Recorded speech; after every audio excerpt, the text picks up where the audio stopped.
नयाँ नयाँ सोच नेपाल हेरेर बसिरहनुभएका सम्पूर्ण दर्शकवृन्दहरूलाई आजको कोरोना कहर स्वास्थ्यकर्मी विशेष श्रृङ्खलामा स्वागत गर्न चाहन्छु। दर्शकवृन्दहरू, हामीले सदाझै आज पनि कोरोना कहर स्वास्थ्यकर्मी विशेष श्रृङ्खला हाम्रो विभिन्न श्रृङ्खलाहरूमध्ये स्वास्थ्यकर्मी श्रृङ्खला आज तेस्रो श्रृङ्खला रहेको छ र आज हामीसँग दुई विशिष्ट अतिथिहरू हुनुहुन्छ स्वास्थ्यकर्मी विशेष श्रृङ्खलामा। र सुरुमै मैले तपाईँहरूलाई राख्न चाहेँ, तपाईँहरूलाई पनि यदि कुनै हामी सदाझै कोरोनाकै सेरोफेरोमा रहेर कुराकानी गर्नेछौँ र तपाईँहरूलाई पनि कुनै प्रश्नहरू कुनै जिज्ञासाहरू छन् भने कृपया राख्नुहोला। अन्त्यमा आजको अतिथिहरूले तपाईँहरूको प्रश्न तपाईँहरूको जिज्ञासाहरूलाई सम्बोधन गरिदिनुहुनेछ। र सर्वप्रथम म आजको अतिथिहरूको परिचय दिन चाहेँ। हामीसँग पहिलो अतिथिको रूपमा हुनुहुन्छ डाक्टर विकास गौचन, जो अछाम जिल्लाको बैलपाटा अस्पतालमा कार्यरत हुनुहुन्छ। बैलपाटा अस्पताल देशकै एउटा नमुना अस्पतालको रूपमा पनि मानिन्छ। स्वास्थ्य मन्त्रालय, न्याय हेल्थ नेपाल गैर सरकारी संस्थाको समन्वय र अमेरिकी संस्था पेसिबलको सहयोगमा 10 वर्ष अगाडि स्थापना भएको अस्पताल आज देशकै नमुना अस्पतालको रूपमा रहेको छ र त्यहाँ कार्यरत डाक्टर विकास गौचन हुनुहुन्छ। त्यसै गरी हामीसँग अर्को अतिथिको रूपमा डाक्टर आदित्य जालन हुनुहुन्छ, जो बिपी कोइराला मेमोरियल क्यान्सर अस्पताल भरतपुर चितवनमा सर्जनको रूपमा कार्यरत हुनुहुन्छ, जुन अस्पताल देशको पहिलो क्यान्सर अस्पतालको रूपमा पनि मानिन्छ, नेपालको पहिलो क्यान्सर अस्पतालको रूपमा। र उहाँहरू दुवै अतिथिहरूलाई म स्वागत गर्न चाहन्छु। नमस्ते र विनोदजीलाई धेरै धेरै धन्यवाद। यो लाइभ कार्यक्रम हेरिरहनुभएका सम्पूर्ण दाजुभाइ दिदीबहिनीहरूलाई न्यानो अभिवादन छ। विनोदजी धन्यवाद। सबैजनालाई अभिवादन म डाक्टर आदित्य जनानको तर्फबाट। र सर्वप्रथम म डाक्टर विकास गौचनबाट नै सुरु गर्न चाहेँ। डाक्टर साहब, जस्तो हजुर अछाममा कार्यरत हुनुहुन्छ, सर्वप्रथम हामीलाई जानकारी गराइदिनुहोस् त्यहाँको जनजीवन कतिको प्रभावित भएको छ यो कोरोना सङ्क्रमण नेपालमा भित्रिसके पछाडि। अझ सुदूरपश्चिम प्रदेशबाट नै पहिलो सङ्क्रमणहरू देखिँदा अछाम लगायत त्यहाँको वरिपरिको अहिलेको प्रभाव कतिको पारेको छ यसले डाक्टर साहब? विनोदजीलाई धेरै धेरै धन्यवाद र यो कार्यक्रम आयोजकलाई पनि धेरै धन्यवाद। र सर्वप्रथम यहाँको प्रश्न एकदमै राम्रो प्रश्न गर्नुभयो। अछाम जिल्लाको एउटा एकदमै यहाँको लागि बाहिर गएर काम गर्ने, भारतमा गएर अछामी दाजुभाइहरू प्रायः जसो र केही अवस्थामा दिदीबहिनीहरू पनि भारतको प्रमुख सहर मुम्बईमा गएर काम गर्ने एकदमै धेरै चलन छ। र यो कोरोना भाइरसको विश्वव्यापी महामारी फैलिसकेपछि इन्डियाबाट नेपाल विशेष गरेर अछाम जिल्लामा आउने दाजुभाइ दिदीबहिनीहरूको सङ्ख्या नै 30,000 भन्दा बढी आउनु भएको छ भनेर चाहिँ एउटा तथ्याङ्कले चाहिँ भनेको छ। यसको साथसाथै यो कोरोनाको महामारी फैलिएसँगै अछाम जिल्लालाई पनि यसले नराम्रोसँग असर गरिरहेको छ। यसले व्यापारिक हिसाबले, राजनीतिक हिसाबले, सामाजिक हिसाबले, आर्थिक हिसाबले र यो स्वास्थ्यको हिसाबले सबै कुरालाई यसले चाहिँ असर गरिरहेको छ। र अछामी दाजुभाइ दिदीबहिनीहरूको जीवनशैली पनि एकाएक धेरै नै असर गरिरहेको छ। उहाँहरूलाई अहिले अछाम जिल्लाको धेरै ठाउँहरूमा गहुँ पाकिरहेको अवस्था छ, खेतमा अरू काम गर्नुपर्ने अवस्था छ। यी सबै कुराहरूलाई चाहिँ असर गरिरहेको छ। बिरामीहरूलाई अस्पतालमा आउन कठिनाइ भइरहेको छ र हामीले यहाँ अस्पतालमा हाम्रो अछाममा मङ्गलसेना जिल्ला अस्पताल अनि हाम्रो साँफेबगरमा बैलपाटा अस्पतालमा हामीले गर्ने कामहरूलाई पनि एकदमै नराम्रोसँग असर गरिरहेको छ। अछाम जिल्लाको जिल्ला प्रशासन कार्यालयले यो निषेधाज्ञा पनि जारी गरिरहेको छ। अहिलेको नयाँ निवेदन अनुसार चाहिँ उहाँहरूले चाहिँ बाहिरबाट अछाम जिल्लामा भित्रिने दाजुभाइ दिदीबहिनीहरूलाई अब अनिवार्य 21 दिनको क्वारेन्टाइनमा राख्ने भनेर पनि उहाँहरूले भनिरहनु भएको अवस्था छ। भनेपछि यसले समग्र प्रत्येक मानिसको जीवनलाई नराम्रोसँग असर गरिरहेको छ विनोदजी। र फेरि म डाक्टर आदित्य जालनतर्फ आउन चाहेँ। डाक्टर साहब, जस्तो चितवनको चाहिँ माहौल कस्तो छ? चितवनमा पनि अस्ति उदयपुर सँगसँगै केही सङ्क्रमित व्यक्तिहरू भेटियो पनि भन्ने खबरहरू पनि आयो बाहिर। त्यहाँको चाहिँ जनजीवन कतिको प्रभावित भएको छ? नमस्ते। अब जस्तै विकासजीले भन्नुभयो, जसरी उता आछामतिर असर पारेको छ त्यस्तै चाहिँ चितवनमा पनि त्यस्तै नै नराम्रो असर परेको छ। अब जनजीवनको जुन मान्छेहरू चाहिँ पहिले हरेक ठाउँमा घुम्न पाइरहेको थिएन त्यो घुम्न पाएनन् भन्ने कुरा भयो होइन। यसले गर्दा चाहिँ एउटा सोसियलाइजेसनको अफेक्ट परेकै छ भनेपछि कति मान्छेहरू चाहिँ जो चाहिँ लोवर उसमा छन्, जसको चाहिँ राम्रो पर क्यापिटा इन्कम राम्रो छैन, त्यस्तो मान्छेहरूको चाहिँ मेनली चाहिँ कति ठाउँमा चाहिँ उनीहरूले चाहिँ आफ्नो आर्थिक जीवन धान्न गाह्रो भएको छ। मोस्ट इम्पोर्टेन्ट कुरा चाहिँ एउटा यो भन्नु पर्यो। जस्तै यसैको लागि चाहिँ अब हाम्रो यसको लागि चाहिँ अब के गर्ने भने चाहिँ अब हाम्रो यहाँ लोकल लेभलमा चाहिँ गभर्मेन्टले चाहिँ के गर्दैछ, राहत प्रदान त्यस्तोको कार्यक्रमहरू त गर्नुपर्छ एउटा, तर चाहिँ कति मान्छेहरू चाहिँ अहिले पनि समस्यामै छन्। अर्को कुरा चाहिँ अब हाम्रो मैले यो मेडिकल हब हामीलाई थाहा नै छ, चितवन एउटा मेडिकल हब। यहाँ चाहिँ कस्तो हुन्छ भने अब देशको विभिन्न ठाउँबाट मान्छेहरू यहाँ आउँछन्। अब के हो, तराई पनि होस्, काठमाडौँ होस्, सबै ठाउँबाट होस्। अब उनीहरूलाई चाहिँ यसो क्यान्सरको मैले उपचार गराउनु छ भने यहीँ आउनु पर्यो। तर अब उहाँहरूलाई चाहिँ यो ठाउँमा पुग्नलाई चाहिँ एउटा सबभन्दा पहिले गाह्रो भयो। पुगिसकेपछि अब हामीले कसरी ट्रिटमेन्ट दिने भन्ने कुरा, कति मान्छे आएर हलपत्र हुन्छन्, किनभने अब उहाँहरू आउने बस्ने व्यवस्था जस्तै होटल व्यवसाय यस्तोहरूमा चाहिँ उनीहरू बस्न सक्दैनन्। किनभने अब होटलहरूलाई पनि छ कि तपाईँले मान्छे राख्न पाउनु भएन, होटलको मान्छेहरूलाई सबैजनालाई डर छ कि मैले मान्छे राखेँ भने कोरोना हुन सक्ने डर हुन्छ। भनेपछि ओभरअलमा तपाईँले हेर्नुहुन्छ एउटा जनजीवन प्रभावित त छँदैछ, जुन हामीले सबै ठाउँमा भइरहेछ। अर्को कुरा चाहिँ जुन मान्छेले फेसिलिटी रिसिभ गर्नलाई डिफ्रेन्ट ठाउँबाट हाम्रो जस्तै एउटा काठमाडौँ जानुहुन्छ भने अर्को चितवन आउँदै, उनीहरूलाई यहाँ आएर एउटा त पुग्नै गाह्रो, आएपछि पनि त्यो जुन एउटा सुविधा पाउनुपर्ने सुविधा नपाएर झन् गाह्रो भएको चाहिँ मैले महसुस गरेको छु।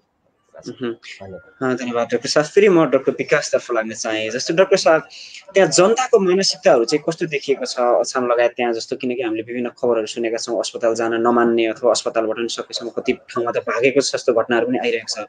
जनताको मानसिकता चाहिँ कतिको प्रभावित भएको छ, कतिको त्रासित हुनुहुन्छ, उहाँहरूको मनोबल कस्तो छ, त्यो जानकारी गराइदिनुहोस् न। विनोदजी, यहाँले एकदमै राम्रो प्रश्न गर्नुभयो। यो मैले अघि नै भनेको थिएँ, यो जनतालाई, प्रत्येक जनतालाई यसले एकदम नराम्रोसँग असर गरिरहेको छ। जनतामा पनि आम जनतालाई अब अहिले इन्डियाबाट धेरैजना दाजुभाइ दिदीबहिनीहरू आउनुभएको छ। उहाँहरू मात्रै होइन, यो यसले जनतालाई मात्रै होइन, जनप्रतिनिधिहरूलाई, नेताहरूलाई भनौँ, ठुल्ठुलो उच्च ओहदामा बस्नुभएका प्रशासनिक लेभलका कर्मचारीहरूलाई, स्वास्थ्य कर्मीहरूलाई भनौँ, नर्सहरूलाई भनौँ, चिकित्सकहरूलाई, सबैजनालाई यसले असर गरिरहेको छ। सबैजना त्रसित हुनुहुन्छ एकदम। अब यो के हुने हो, अब यो 1 महिनाभन्दा बढी भइसकेको छ हाम्रो देशमा लकडाउन भएको, यस्तो अवस्थामा कसरी गर्ने हो। र यो असङ्गठित जुन श्रमिकहरू हुनुहुन्छ, जो चाहिँ दैनिक ज्यालादारी गरेर काम गर्नुहुन्थ्यो अछाम जिल्लामा, उहाँहरूलाई चाहिँ एकदम नराम्रोसँग असर गरिरहेको छ। उहाँहरूलाई अब काम गरौँ भने काम छैन, अब काम नगरिकन चाहिँ उहाँहरूलाई दिनदिन खाना लाउन चाहिँ गाह्रो हुन्छ। अर्को कुरा, बाहिरबाट जो आइरहनु भएको छ उहाँहरूलाई अब यहाँ क्वारेन्टाइनमा राख्न पनि गाह्रो छ, किनभने भौतिक संरचनाको हिसाबले प्रत्येक स्थानीय तहमा त्यही लेभलको भौतिक संरचना हामीसँग छैन। स्कुलहरू बन्द भइरहेका छन्, स्कुलमा राख्न पनि कठिनाइ छ, किनभने त्यहाँ बेड चाहियो, म्याट्रेस चाहियो, त्यसपछि सिरानी चाहियो, सबै कुरा चाहियो। त्यति मात्र भएन, उहाँहरूलाई खान व्यवस्था गर्नु पर्यो, पानीको व्यवस्था गर्नु पर्यो।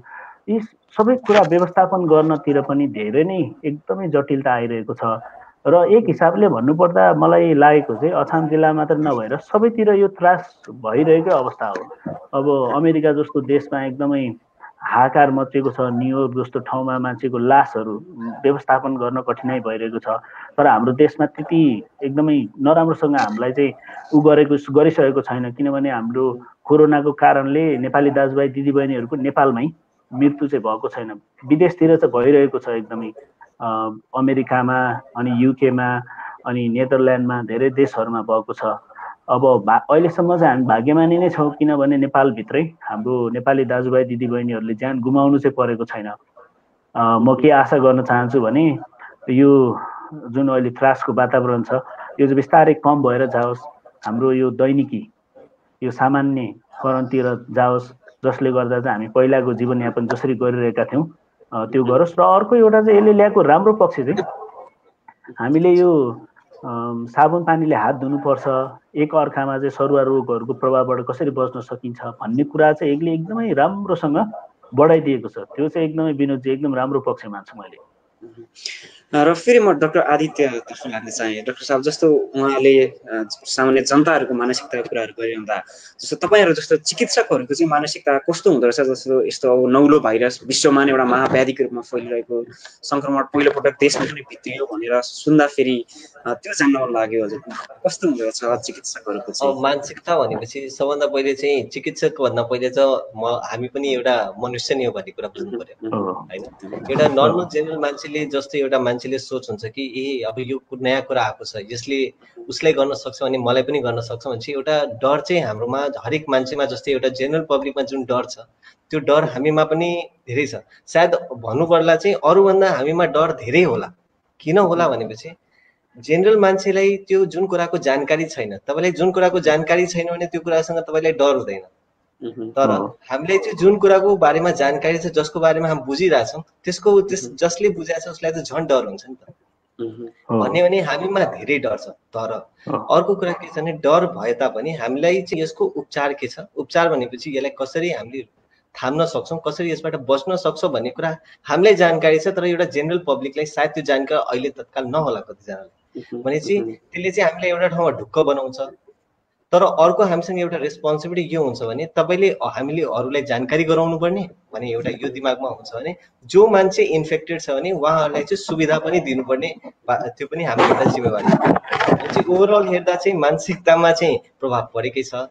तर चाहिँ कुनै बेला उतार कुनै बेला चढाव भनेपछि एउटा ठाउँमा डर छ भने अर्को ठाउँमा जिम्मेवारी छ भने दुईटै कुरा चाहिँ सँगै लिएर अगाडि बढ्नुपर्ने छ। डाक्टर आदित्यले भन्नुभएको कुरामा चाहिँ एकदमै उहाँले भन्नुभयो डरको साथसाथै जिम्मेवारी चाहिँ छ। हामीलाई चाहिँ सबैलाई त्यो जिम्मेवारीको महसुस पनि छ। अर्को हाम्रो सुरज रेग्मीजी चितवनबाट मलाई प्रश्न गर्नुभएको रहेछ। उहाँले 21 दिन क्वारेन्टाइनको कुरा राख्नुभयो र कतिजना राखिएको छ भन्ने कुरा उहाँले राख्नुभयो। प्रश्नको लागि चाहिँ सुरज रेग्मीजीलाई धेरै धेरै धन्यवाद। उहाँले गर्नुभएको प्रश्नमा चाहिँ अछाम जिल्लामा अन्तिम पटक धेरै मानिसहरू चाहिँ चैत्रको 11 गते ल्याइएको थियो धनगढी उता अनि महेन्द्रनगरबाट। त्यो मध्येमा चाहिँ 53 जनालाई सुदूरपश्चिम प्रदेश सरकारले विभिन्न जिल्लाहरूमा चाहिँ प्रदेश सरकारकै गाडीमा चाहिँ मानिसहरूलाई पुर्याउनु भएको थियो र 53 जनालाई चाहिँ अछामको मङ्गलसेन सदरमुकाममा लिएर राखिएको थियो। उहाँहरू सबैजनाको चाहिँ क्वारेन्टाइनमा राखिएर उहाँहरूको सब पिसिआरको जाँच पनि भयो। उहाँहरूलाई 2 हप्ता पुरा क्वारेन्टाइनमा राखियो, पिसिआरको जाँच गरियो। सबै पिसिआरको जाँच नेगेटिभ भएपछि त्यसपछि उहाँहरूलाई पनि घर पठाइएको छ। त्यसपछि छिटपुट एक दुईजना अछाम जिल्लामा छिर्ने मानिसहरू पनि छन्। कोही राति आउने, कोही धनगढीबाट अछाम हिँडेर 7 दिन हिँडेर आउनुभएको छ। त्यस्तो केसहरू पनि छ अनि एकदमै गाह्रो अवस्था आइरहेको छ। र यहाँले किट सम्बन्धी पनि कुरा गर्नुभएको रहेछ। यो प्रयोगशाला सम्बन्धी किटको चाहिँ अलिकति समस्या चाहिँ छ। किट अपुग्नै छ। हामीलाई चाहिने किटहरू चाहिँ हामीले प्रदेश सरकार अनि त्यसपछि स्वास्थ्य मन्त्रालयमा हामीलाई यो जाँच गर्नको लागि चाहिने किटहरूको लागि चाहिँ एकदमै माग गरिरहेका छौँ। आशा छ उहाँहरूले यो किटहरू पनि हामीलाई चाहिँ छिटै उपलब्ध गराउनुहुनेछ। विनोदजी। र आदरणीय दर्शकवृन्दहरू, मैले अघि पनि जोडेँ, अहिले हामी दुईजना डाक्टरहरूसँग कुरा गरिरहेका छौँ। डाक्टर आदित्य जालन जो बिपी कोइराला क्यान्सर अस्पताल भरतपुर चितवनमा कार्यरत हुनुहुन्छ भने डाक्टर विकास गौचन जो बयलपाटा अस्पताल अछाममा कार्यरत हुनुहुन्छ। विभिन्न दर्शकवृन्दहरूले प्रतिक्रियाहरू पनि गरिरहनु भएको छ। तपाईँको प्रश्नको समाधान अवश्य पनि हामी गर्ने छौँ। र फेरि म डाक्टर आदित्य जालनतर्फ लाग्न चाहेँ। डाक्टर साहब, जस्तो अब यो कोरोना सङ्क्रमण देखिसके पछाडि चाहिँ अन्य सेवाहरू चाहिँ कतिको प्रभावित भएको छ? जस्तो तपाईँ आफै पनि क्यान्सर अस्पतालमा कार्यरत हुनुहुन्छ, अन्य सेवाहरूमा कस्तो प्रभाव पारेको छ यसले?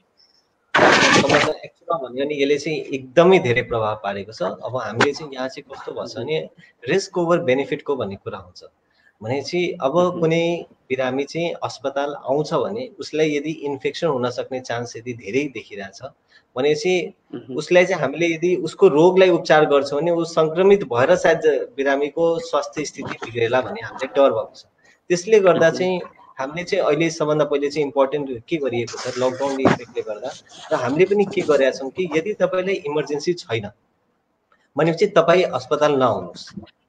किनभने यदि त्यस्तो पेसेन्टहरू कुनै पेसेन्टलाई, जस्तै म सर्जन भए, यदि कुनै बिरामीलाई मैले उपचार गर्छु, आज अपरेसन गरेपछि भोलि पर्सि यदि त्यो पेसेन्टलाई अब फिभर आउन थाल्यो र मैले आफूमा कुनै कारण देखिनँ त्यो उपचार गर्ने, यो फिभर किन आयो भने यदि मैले थाहा पाइनँ भने चाहिँ मैले त्यस बिरामीलाई सबभन्दा पहिले म के सस्पेक्ट गर्छु, अहिलेको स्थिति अनुसार कोरोना सस्पेक्ट गर्छु। यदि मसँग एक्चुअल डायग्नोसिस किन फिभर आयो भने यदि मैले चाहिँ त्यो बिरामीलाई थाहा पाउन सकिनँ भनेपछि एउटा हामी ठुलो सङ्कटमा आफूलाई पार्न सक्छौँ। यो चाहिँ एउटा रिस्क भयो। बिरामीले अपरेसन त भयो तर त्योभन्दा ठुलो चाहिँ रिस्क भयो। अब के गर्ने? त्यस्तो स्थितिमा चाहिँ अहिलेको लागि चाहिँ हामीले चाहिँ बिरामीलाई चाहिँ उपचार चाहिँ दिन सकेका छैनौँ। एक्चुअलमा भन्यो भने हामीले इमर्जेन्सी छ भने, जस्तै अब कुनै बिरामी चाहिँ आउनुभयो, उहाँको चाहिँ पिसाब नै पुरै अड्केको छ, उहाँले केही गर्न सक्नु भएको छैन, बिरामी मर्ने स्थितिमा हुनुहुन्छ। कसैको दिशा नै रोकेको छ, उहाँ दिशा नै खुलेको छैन, कसैको पेट आन्द्रा फुटेकै जस्तो स्थितिको छ भने त्यस्तो बिरामीहरूलाई फेरि तुरन्त उपचार गर्नु पर्यो, जो चाहिँ गर्नै पर्यो। त्यसमा चाहिँ बिरामीको ज्यान बचाउने मुख्य हुन्छ। अदरवाइज चाहिँ अरू बिरामीहरूलाई चाहिँ अहिले तत्काल चाहिँ हामीले चाहिँ घरमै बस्नु पर्यो भनेर गरेको आधारमा चाहिँ बिरामीहरूले नर्मल पेसेन्ट छ भने अस्पताल आउन चाहिँ गाह्रो भएको छ। र फेरि म डाक्टर विकासतर्फ लाग्न चाहे। डाक्टर साहब, जस्तो तपाईँहरूको चाहिँ अब अछाम एउटा सुविधा सम्पन्न बयलपाट अस्पताल सुविधा सम्पन्न अस्पताल पनि मानिन्छ। सुदूरपश्चिम प्रदेशकै धेरै जिल्लाहरूबाट, सुदूरपश्चिम प्रदेश लगायत कर्णाली लगायत अन्य जिल्लाहरूबाट पनि बिरामीहरू आउनुहुँदो रहेछ। तपाईँहरूले चाहिँ जस्तो बयलपाट अस्पतालमा चाहिँ त्यसरी कोही शङ्कास्पद बिरामीहरू आउनुभएको खण्डमा कसरी उपचारहरू गरिरहनु भएको छ? किनकि केही व्यक्तिहरू मैले समाचारहरू हेर्ने क्रममा डिस्चार्ज भएको व्यक्तिहरू बयलपाट अस्पतालबाट पनि भन्ने खबरहरू पनि भेटाएँ मैले। कसरी हेरचाह गरिरहनु भएको छ डाक्टर साहब? विनोदजीलाई प्रश्नको लागि धेरै धेरै धन्यवाद। अछाम जिल्लामा शङ्कास्पद सङ्क्रमितहरू आउनुभयो भने सुरुमा त हामीले अत्यावश्यक इमर्जेन्सी सेवाहरूलाई चाहिँ जारी नै राखेका छौँ र अनि हामीले अन्तरङ्ग विभागमा जसलाई भर्ना गरेर उपचार गर्नुपर्छ उहाँहरूलाई पनि हामीले आफ्नो स्वास्थ्य सेवा चाहिँ जारी नै राखेका छौँ र हामीले हाम्रो अस्पतालको गेटमा हामीले चाहिँ यो स्क्रिनिङको चाहिँ राखेका छौँ। यो सामाजिक दूरी कायम गरेर स्क्रिनिङ गर्छौँ र शङ्कास्पद भयो भने उहाँहरूलाई छुट्टै हाम्रो आइसोलेसन बेड पनि हामीले यो कोभिड-19 आएपछि 10वटा बेड चाहिँ हामीले थप गरेका छौँ। पहिला हामीसँग 3वटा आइसोलेसन बेड थियो, हामीले 10वटा आइसोलेसन बेड थप गऱ्यौँ। यसको लागि हामीलाई साँखेबगर नगरपालिकाले आर्थिक सहयोग गरेको छ। उहाँहरूलाई यही फोरमबाट चाहिँ म चाहिँ धन्यवाद व्यक्त गर्न चाहन्छु। र अनि हामीले आइसोलेसन बेडमा कोही पनि शङ्कास्पद आउनुभयो भने एउटा चाहिँ हामीले आफैले शङ्का गर्छौँ हाम्रो स्क्रिनिङको लागि। अर्को चाहिँ कुनै स्थानीय तहले आफ्नो टोलमा वडामा कोही बाहिरबाट आउनुभएको अथवा यहीँ बसिरहनु भएको जसमा चाहिँ यो अहिले ज्वरो खोकी सास फेर्न गाह्रो भएको छ उहाँहरूलाई लिएर आउनुभयो भने हामीले उहाँहरूलाई आइसोलेसनमा राख्छौँ। त्यसपछि उहाँहरूलाई कस्तो छ उहाँको अवस्था त्यसको जाँच गर्छौँ। त्यसपछि हामीले एउटा समय मिलाएर उहाँको चाहिँ स्वाबको चाहिँ सङ्कलनको लागि तयारी गर्छौँ। उहाँलाई चाहिँ त्यसपछि हामीले आवश्यक उपचारहरू चाहिँ जारी राख्छौँ। साथसाथै हामीले पिसिआरको जाँचको लागि चाहिँ हामीले धनगढी पठाउनुपर्छ र प्रायःजसो हामी चाहिँ अलिक बढी चाहिँ पिसिआरमा चाहिँ फोकस गर्छौँ। पिसिआरको जाँच धनगढी पठाएपछि त्यसको रिपोर्टको आधारमा अनि हामीले रिपोर्ट नेगेटिभ आयो भने उहाँलाई फेरि जुन स्थानीय तहबाट ल्याउनु भएको त्यही स्थानीय तहमा क्वारेन्टाइनको लागि नै पठाउँछौँ फेरि। तर रिपोर्ट अहिलेसम्म चाहिँ पोजिटिभ आएको छैन। यदि पोजिटिभ आयो भने चाहिँ हामीले अछाममा जिल्ला अस्पताललाई चाहिँ कोभिड-19 ओन्ली अस्पताल भनेर भनेका छौँ र कोभिड-19 को बिरामी आयो भने त्यहाँ राख्ने। किनभने बयलपाटा अस्पतालले चाहिँ धेरै बिरामीहरूलाई एक आर्थिक वर्षमा 1,10,000 जति बिरामीलाई हामीले सेवा दिन्छौँ। भनेपछि हाम्रो दीर्घ रोगीहरू पनि धेरै हुनुहुन्छ, मानसिक रोगीहरू पनि धेरै हुनुहुन्छ। हामीसँग मनोसामाजिक परामर्शकर्ताहरू पनि हुनुहुन्छ जसले अहिले अनलाइन सेवाहरू दिइरहनु भएको छ। कोही मानसिक तनाव भइरहेको छ, अहिले चाहिँ अब हुन सक्ने यो महामारीमा भनेको एउटा एक्युट स्ट्रेस रियाक्सन हुनसक्छ। पहिलाको डिप्रेसनको एपिसोडहरू छ भने त्यो अझै बढ्न सक्छ भनेर हामीले त्यही लेभलको हाम्रो मानसिक स्वास्थ्य कार्यक्रम पनि छ। यसलाई हामीले निरन्तर जारी राखेका छौँ र अहिले अझै हामीले गर्नुपर्ने चाहिँ अछाम जिल्लामा नै हामीले प्रतिदिन नै पिसिआरको जाँच अझै धेरै गर्न सक्यौँ भने अझै केस फाइन्डिङ बढ्छ कि भन्ने हो। त्यसको लागि चाहिँ हामीले चाहिँ प्रदेश सरकार साथसाथै स्वास्थ्य मन्त्रालयसँग पनि समन्वय गरिरहेका छौँ। आशा छ आगामी दिनहरूमा हाम्रो यो टेस्टिङको क्यापासिटी चाहिँ अलिक बढ्छ होला। धन्यवाद डाक्टर साहब। फेरि म डाक्टर आदित्यतर्फ लाग्न चाहेँ। डाक्टर साहब, जस्तो आज मात्रै पनि डब्ल्युएचओले नेपाललाई अति उच्च जोखिमबाट उच्च जोखिम को सूचीमा राखेको एउटा सुखद खबर आइरहेको छ र विकासी भनिएका देशहरूमा सङ्क्रमणहरू र मृत्यु दरहरू बढिरहँदाखेरि हाम्रो जस्तो देशमा चाहिँ अझै पनि नियन्त्रण बाहिर गइसकेको अवस्था छैन, त्यसको कारण के होला? सरकारले चालेको कदमहरू नै पुग्दो भएको हो या अरू के कारणहरूले गर्दा फेरि त्यसरी सङ्क्रमण नभएको देखिन्छ डाक्टर साहब? होइन, यो चाहिँ तपाईँले सोधेको क्वेसन चाहिँ एकदम जेन्युन क्वेसन, अहिलेको चाहिँ इम्पोर्टेन्ट क्वेसन हो। तर मेन कुरा चाहिँ कस्तो छ भने हाम्रो चाहिँ सबभन्दा पहिले यो बुझ्नु पर्यो कि हाम्रो कन्ट्रीमा चाहिँ बाहिर विदेशबाट आउने मान्छेको मात्रा चाहिँ एउटा चाहिँ कम हुन्छ। जति बाहिर चाहिँ जति मान्छेहरू चाहिँ रोमिङ हुन्छ त्यति धेरै चाहिँ हाम्रो हुँदैन। जस्तै अब तपाईँले भन्नुहुन्छ भने जहाँबाट सुरुमा इटली र स्पेनमा जुन चाहिँ चाइनाबाट त्यहाँ बढेको, इटली र स्पेनबाट यहाँ आउने मान्छेहरू चाहिँ सम्भवतः तिनीहरू यहाँ चाहिँ कम छन्, मतलब त्यहाँबाट नेपाल आउने मान्छेहरू कम छन्, जसले गर्दा चाहिँ हामीमा चाहिँ इन्डाइरेक्ट रूपमा चाहिँ मान्छे छिरिरहेछन्, लाइक युकेबाट छिरिरहेछन्, अरू ठाउँबाट छिरिरहेछन्, तर चाहिँ डिरेक्टली त्यहाँबाट आइरहेछन्। त्यसले गर्दा चाहिँ किनभने मैले यो फ्याक्टरलाई किन इम्पोर्टेन्ट मानेको, किनभने तपाईँको चाहिँ जुन स्ट्रेन अफ भाइरस चाइनामा देखेको छ त्यो स्ट्रेन अफ भाइरस तपाईँको त्यसको डिफ्रेन्ट स्ट्रेन चाहिँ तपाईँको इटली स्पेनतिर देखाएको छ, त्यसको डिफ्रेन्ट स्ट्रेन तपाईँको युकेतिर देखाएको छ। मतलब ठाउँ अनुसार चाहिँ म्युटेसन अफ द भाइरस भइरहेछ। त्यही मध्ये हामी कहाँ चाहिँ सायद मेबी, अब यसको लागि चाहिँ मसँग पोटेन्सियल एकदम आधारित त छैन, हामी कहाँ जुन भाइरस जुन त्यो आइरहेछ प्रोबाब्ली एउटा म्युटेटेड र लेस भिरुलेन्ट अफ भाइरस हुन सक्छ भन्ने सम्भावना छ। एउटा यो बुझ्नु पर्यो। अर्को कुरा, मैले चाहिँ हाम्रो यतातिरको कन्ट्री साउथ एसियन कन्ट्रिजहरू चाहिँ यिनीहरूलाई चाहिँ म चाहिँ के कन्सिडर गर्छु कि हामी चाहिँ हेल्थ सेक्टरमा डेभलप छैनौँ भनेपछि हामी मोर एक्सपोजर टु द पोल्युटेन्ट्स छौँ। पोल्युटेन्ट्स भनेपछि जस्तै विदेशतिर चाहिँ कस्तो छ भने उनीहरू चाहिँ एजमा कोही मान्छेलाई चाहिँ अस्थमा धेरै हुन्छ, तर हामीतिर त्यो कुरा कम हुन्छ किनभने हामी चाहिँ इन्फेक्सनहरूसँग बच्चैदेखि एक्सपोजर छौँ, धुलो खेल्ने, माटो खेल्ने यस्तोबाट। भनेपछि प्रोबाब्ली हामी already expose to the multiple इम्युनोजेन्सहरूले, एन्टिजेन्सले हामीले एक्सपोज छौँ, त्यसले हाम्रोमा इन्क्रिज गरिरहेछ कि छैन, त्यसले गर्दा पनि हाम्रोमा इम्युनिटी हुनसक्छ। थर्ड कुरा हामीले लिन मिल्ने भने चाहिँ एउटा चाहिँ पोटेन्सियली भनिरहेछन् तर थाहा छैन कि बीसीजी भ्याक्सिनेसन, यदि तपाईँले बीसीजी भ्याक्सिनेसनको कुरा गर्नुहुन्छ भने बाहिरतिर चाहिँ अहिले युके, युएसए यिनीहरूमा चाहिँ बीसीजी भ्याक्सिनेसन 2 डिकेडदेखि मतलब 20-25 वर्षदेखि उहाँहरूले चाहिँ बन्द गरिसक्नुभयो है। त्यो कन्ट्रिजहरू जुन ठाउँमा बीसीजी भ्याक्सिनेसन बन्द भएको छ त्यो कन्ट्रिजहरूमा चाहिँ कोरोनाको इफेक्ट चाहिँ धेरै देखिएको छ, mortality rate, infection rate high देखेको छ र केस फ्याटालिटी रेट एकदम हाई देखेको छ। केस फ्याटालिटी मतलब बिरामीको मृत्यु हुन सक्ने सङ्ख्या त्यो चाहिँ हाई देखेको छ। तर हामीतिर या हामी जस्तै सबैजनालाई बीसीजी बच्चैमा भ्याक्सिनेसन गरिन्छ, त्यस्तो ठाउँमा फेरि इन्फेक्सन रेट कम छ। जस्तै तपाईँले सायद अब मैले एकदमै एक्ज्याक्टली सायद ताइवान, त्यहाँ पनि तपाईँको चाहिँ त्यो छ, बीसीजी भ्याक्सिनेसन दिइरहेछन्, जुन वहाँ चाहिँ उता फेरि इन्फेक्सन रेट कम छ। भनेपछि जुन कन्ट्रीमा बीसीजी भ्याक्सिनेसन भएको छ त्यस कन्ट्रीमा इन्फेक्सन रेट कम देखेको छ, त्यो पनि एउटा म छ। अर्को हामीले एउटा इम्पोर्टेन्ट कुरा जुन चाहिँ अरू देशले नभएको, जुन चाहिँ हाम्रो गभर्मेन्टले चालेको फर्स्ट कदम, सबभन्दा पहिले चाहिँ हामीले हल्का अर्ली स्टेजमा लकडाउन गऱ्यौँ।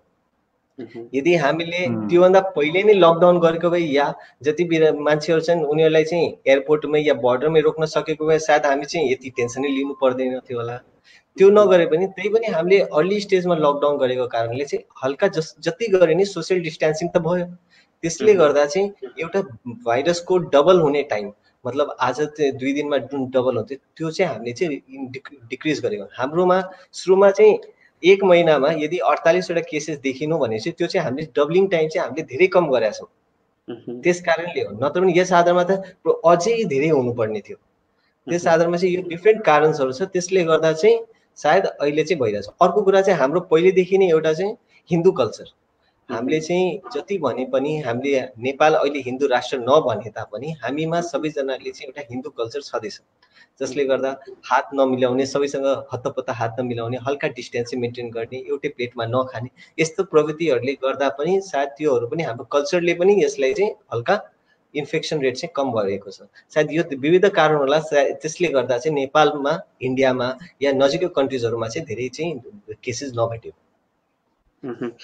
र यसैमा थप क्वेसन डाक्टर विकासलाई पनि मैले राख्न चाहेँ डाक्टर साहब। जस्तो जसरी डाक्टर आदित्यले भन्नुभयो, एउटा हाम्रो पूर्वीय दर्शन, हाम्रो जीवन पद्धतिको कारणले गर्दा पनि हो कि भन्ने कुरा आइरहेको छ। र जसरी अब अफ्रिकामा जसरी इबोलाहरू देखियो, चीनमै पनि यो भाइरस देखिँदाखेरि त्यहाँ चाहिँ अलिकति काँचो मासुहरू, काँचो रगतहरू खाने, तर हाम्रो जस्तो मुलुकहरू नखाने, यो चाहिँ कतिको सान्दर्भिक छ डाक्टर विकास? त्यो पनि हुनसक्छ अर्को फ्याक्टर डाक्टर आदित्यले भन्नुभएकोमा थप जोड्दा?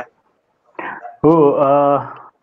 डाक्टर आतिलले भन्नुभएको फ्याक्टरहरू पनि एकदमै महत्त्वपूर्ण हो। मैले सबै उहाँको चाहिँ मन पऱ्यो मलाई उहाँले भन्नुभएको। र अनि अर्को चाहिँ नेपालमा चाहिँ हामीले उहाँले भन्नुभएको जस्तै हामीले चाहिँ सुरुदेखि नै एउटा चाहिँ लकडाउन, एकजना व्यक्ति हुनुहुन्थ्यो जो नेपालमा आएर वुहानदेखि आएर उहाँलाई जाँच गरेर पत्ता लाग्यो, उहाँ सन्चो भएर घर जानुभयो। त्यसपछि अनि इन्डियामा, हाम्रो छिमेकी राष्ट्र इन्डियामा त्यो बढ्नुभन्दा अगाडि नै हामीले लकडाउन सुरु गरिसकेका थियौँ। त्यसपछि अनि हामी हाई अलर्टमा बसेर गरिरहेका छौँ। र त्यसले गर्दा पनि हामीले चाहिँ छिटोभन्दा छिटो पत्ता लगाएको हिसाबले हामीले केही मात्रामा चाहिँ यो गरिरहेछौँ। अर्को कुरा चाहिँ यो एउटा रिपोर्टमा चाहिँ इन्डस्ट्रियलाइजेसन जहाँ जहाँ एकदमै बढेको छ, जनघनत्व जहाँ एकदमै बढी छ, त्यस्तो ठाउँहरूमा फैलिएको देखिरहेको छ।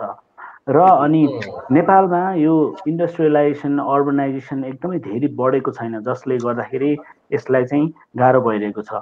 अर्को कुरा चाहिँ हामीसँग अहिले नै नेपालमा एसी, एकदम सेन्ट्रल एसी चलाएर ठुलो स्केलमा क्राउडमा काम गर्ने त्यस्तो हाम्रो पद्धति छैन। त्यसै कारणले गर्दाखेरि चाहिँ हो, अनि एसीको इन्भाइरोमेन्ट छैन।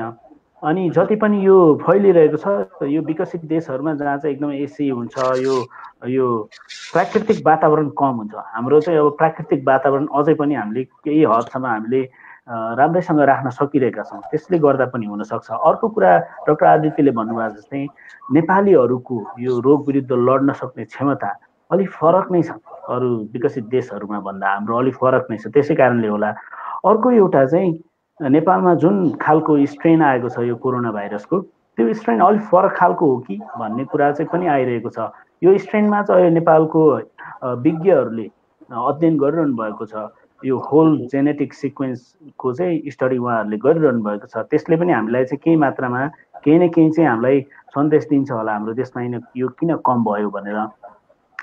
त्यसै कारणले गर्दाखेरि हामीले एकदम ध्यान पुर्याउनु पर्ने चाहिँ एउटा अर्को कुरा चाहिँ अब नेपालमा आएको चाहिँ एकदम यो केही लक्षणहरू नदेखाउने रहेछ भनेर ढुक्क भएर बस्ने अवस्था चाहिँ होइन। फेरि हामीले बुझ्नुपर्ने कुरा चाहिँ हामी ढुक्क भएर अब हामी भोलिदेखि नै भिडभाडमा लाग्ने, पार्टी गर्नतिर लाग्ने अब भन्ने कुरा चाहिँ होइन। हामी सजग चाहिँ हुनुपर्छ। यो साबुन पानीले हात धुने, त्यसपछि अनि केही भिडमा गयो भने सामाजिक दूरी कायम गर्नेदेखि लिएर त्यसपछि अनि केही खोकी लागेको छ होइन, त्यसपछि ज्वरो आएको छ भने मास्क लगाउने, यी कामहरूलाई चाहिँ हामीले चाहिँ एकदमै राम्रोसँग ध्यान दिनुपर्छ। र अघि डाक्टर आदित्यले भन्नुभएको जस्तै यो स्वास्थ्य प्रणाली चाहिँ अब चाहिँ दिगो बनाउन चाहिँ हामीले चाहिँ सबै मिलेर लाग्नुपर्छ। स्वास्थ्यमा चाहिँ हामीलाई चाहिँ अझै पनि लगानी पुगेको छैन हाम्रो देशमा। स्वास्थ्य कर्मीहरूले, चिकित्सकहरूले, डाक्टरहरूले कसरी काम गरिरहेछन्, उहाँहरूलाई के कुराको आवश्यक पर्छ, उहाँहरूलाई के कुरा जुटाइदियो भने उहाँहरूले एकदम राम्रोसँग सेवा दिन सक्नुहुन्छ, यो कुराहरूको चाहिँ अध्ययन हुन चाहिँ जरुरी छ। अब हामी विपद व्यवस्थामा अहिले हामीले देखिहाल्यौँ, मान्छे धनी छ, मान्छे सम्पन्न छ, मान्छेको अरब छ पैसा भने पनि काम छैन, मान्छे स्वास्थ्य छैन, एकदम स्वस्थ छैन भने त कामै छैन अब त। त्यसै कारणले गर्दाखेरि स्वस्थ हुनको लागि त स्वास्थ्य प्रणाली एकदम बलियो चाहियो। यसमा चाहिँ हामीले चाहिँ काम गर्नै पर्ने छ विनोद। र फेरि म डाक्टर आदित्यतर्फ लाग्न चाहे। डाक्टर साहब, जस्तो अहिले अब कतिपय मिडियाहरूमा बाहिर आएको खबरहरू हेर्दाखेरि जस्तो कतिपय अस्पतालहरूले, अझ मुख्य गरी निजी अस्पतालहरूले चाहिँ बिरामीहरू भर्ना गर्न नमानेको र चिकित्सकहरूले पनि कतिले हेर्न नमानेको भन्ने कुरा, यसमा विविध कारणहरू होलान्। जस्तो के कारण देख्नुहुन्छ डाक्टर आदित्य? मुख्य कारण के कारणले गर्दाखेरि होला त्यो चाहिँ? अब कस्तो हुन्छ भने हामीले अब सबभन्दा पहिले चाहिँ हामीले उपचार गर्नको लागि, मैले अघि तपाईँले भने नि, डर त मलाई पनि छ, किनभने म पनि मनुष्य छु होइन। मलाई पनि एउटा नर्मल मान्छेलाई हुनसक्छ भने चाहिँ मलाई पनि हुनसक्छ। तर मलाई यो पनि छ कि मैले के कुराबाट आफूलाई बचाएर मैले काम गरेँ भने सायद त्यो मलाई इन्फेक्सन मलाई हुन सक्ने चान्स कम हुन्छ। त्यसको लागि तर मेरो जिम्मेवारी छ कि मैले त्यो सुविधा दिनु पर्यो। अब यस्तो हुन्छ कि अब हाम्रोमा प्राइभेटमा र सरकारी अस्पताल कुनै पनि कुरा गर्नुहुन्छ भने अहिले के भन्छ भने सरकारको तर्फबाट चाहिँ भएसम्म चाहिँ सरकारले प्रयास गर्नुभएको छ। उहाँले चाहिँ हरेक सरकारी संस्थामा कि हामीले चाहिँ डक्टर्सहरूलाई चाहिँ भएसम्म केही किट प्रोभाइड गरौँ, जस्तै पर्सनल प्रोटेक्टिभ इक्विपमेन्ट भन्छौँ, किट प्रोभाइड गरौँ, जसले गर्दा चाहिँ उहाँहरूले चाहिँ आफ्नो सुरक्षा गरेर जाँच गर्न सकौँ भनेर भन्छ।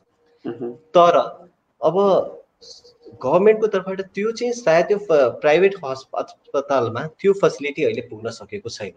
केही अस्पतालमा पुगेको छ भने अरू अस्पतालमा, सबै अस्पतालमा पुगेको छैन। अब बिरामी त कुनै पनि अस्पतालमा पुग्छन्, यदि 100वटा अस्पतालमा 40वटा अस्पतालमा त्यो सुविधा पुगेको छ, प्राइभेट अस्पतालमा पुगेको छ भने 60वटा अस्पतालमा पुगेको छैन भनेपछि त्यो 60 अस्पतालमा काम गर्ने डाक्टरहरूलाई त डर लाग्छ।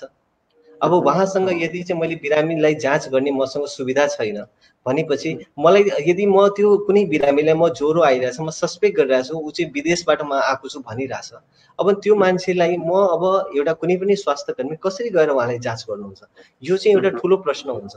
ल मैले गएर जाँच गरेँ, आज मैले जाँच गरेँ, उहाँ मान्छे त्यो बिरामी यदि पोजिटिभ देखिनुहुन्छ भने अब त म पनि क्वारेन्टाइनमा बस्नु पर्यो भनेपछि अब मसँग त जुन एउटा स्वास्थ्य तपाईँसँग थियो त्यो स्वास्थ्यको जति मान्छे त्यो सबै इन्भल्भ भए, सबैलाई क्वारेन्टाइनमा गर्नु पर्यो, आइसोलेट गर्नु पर्यो।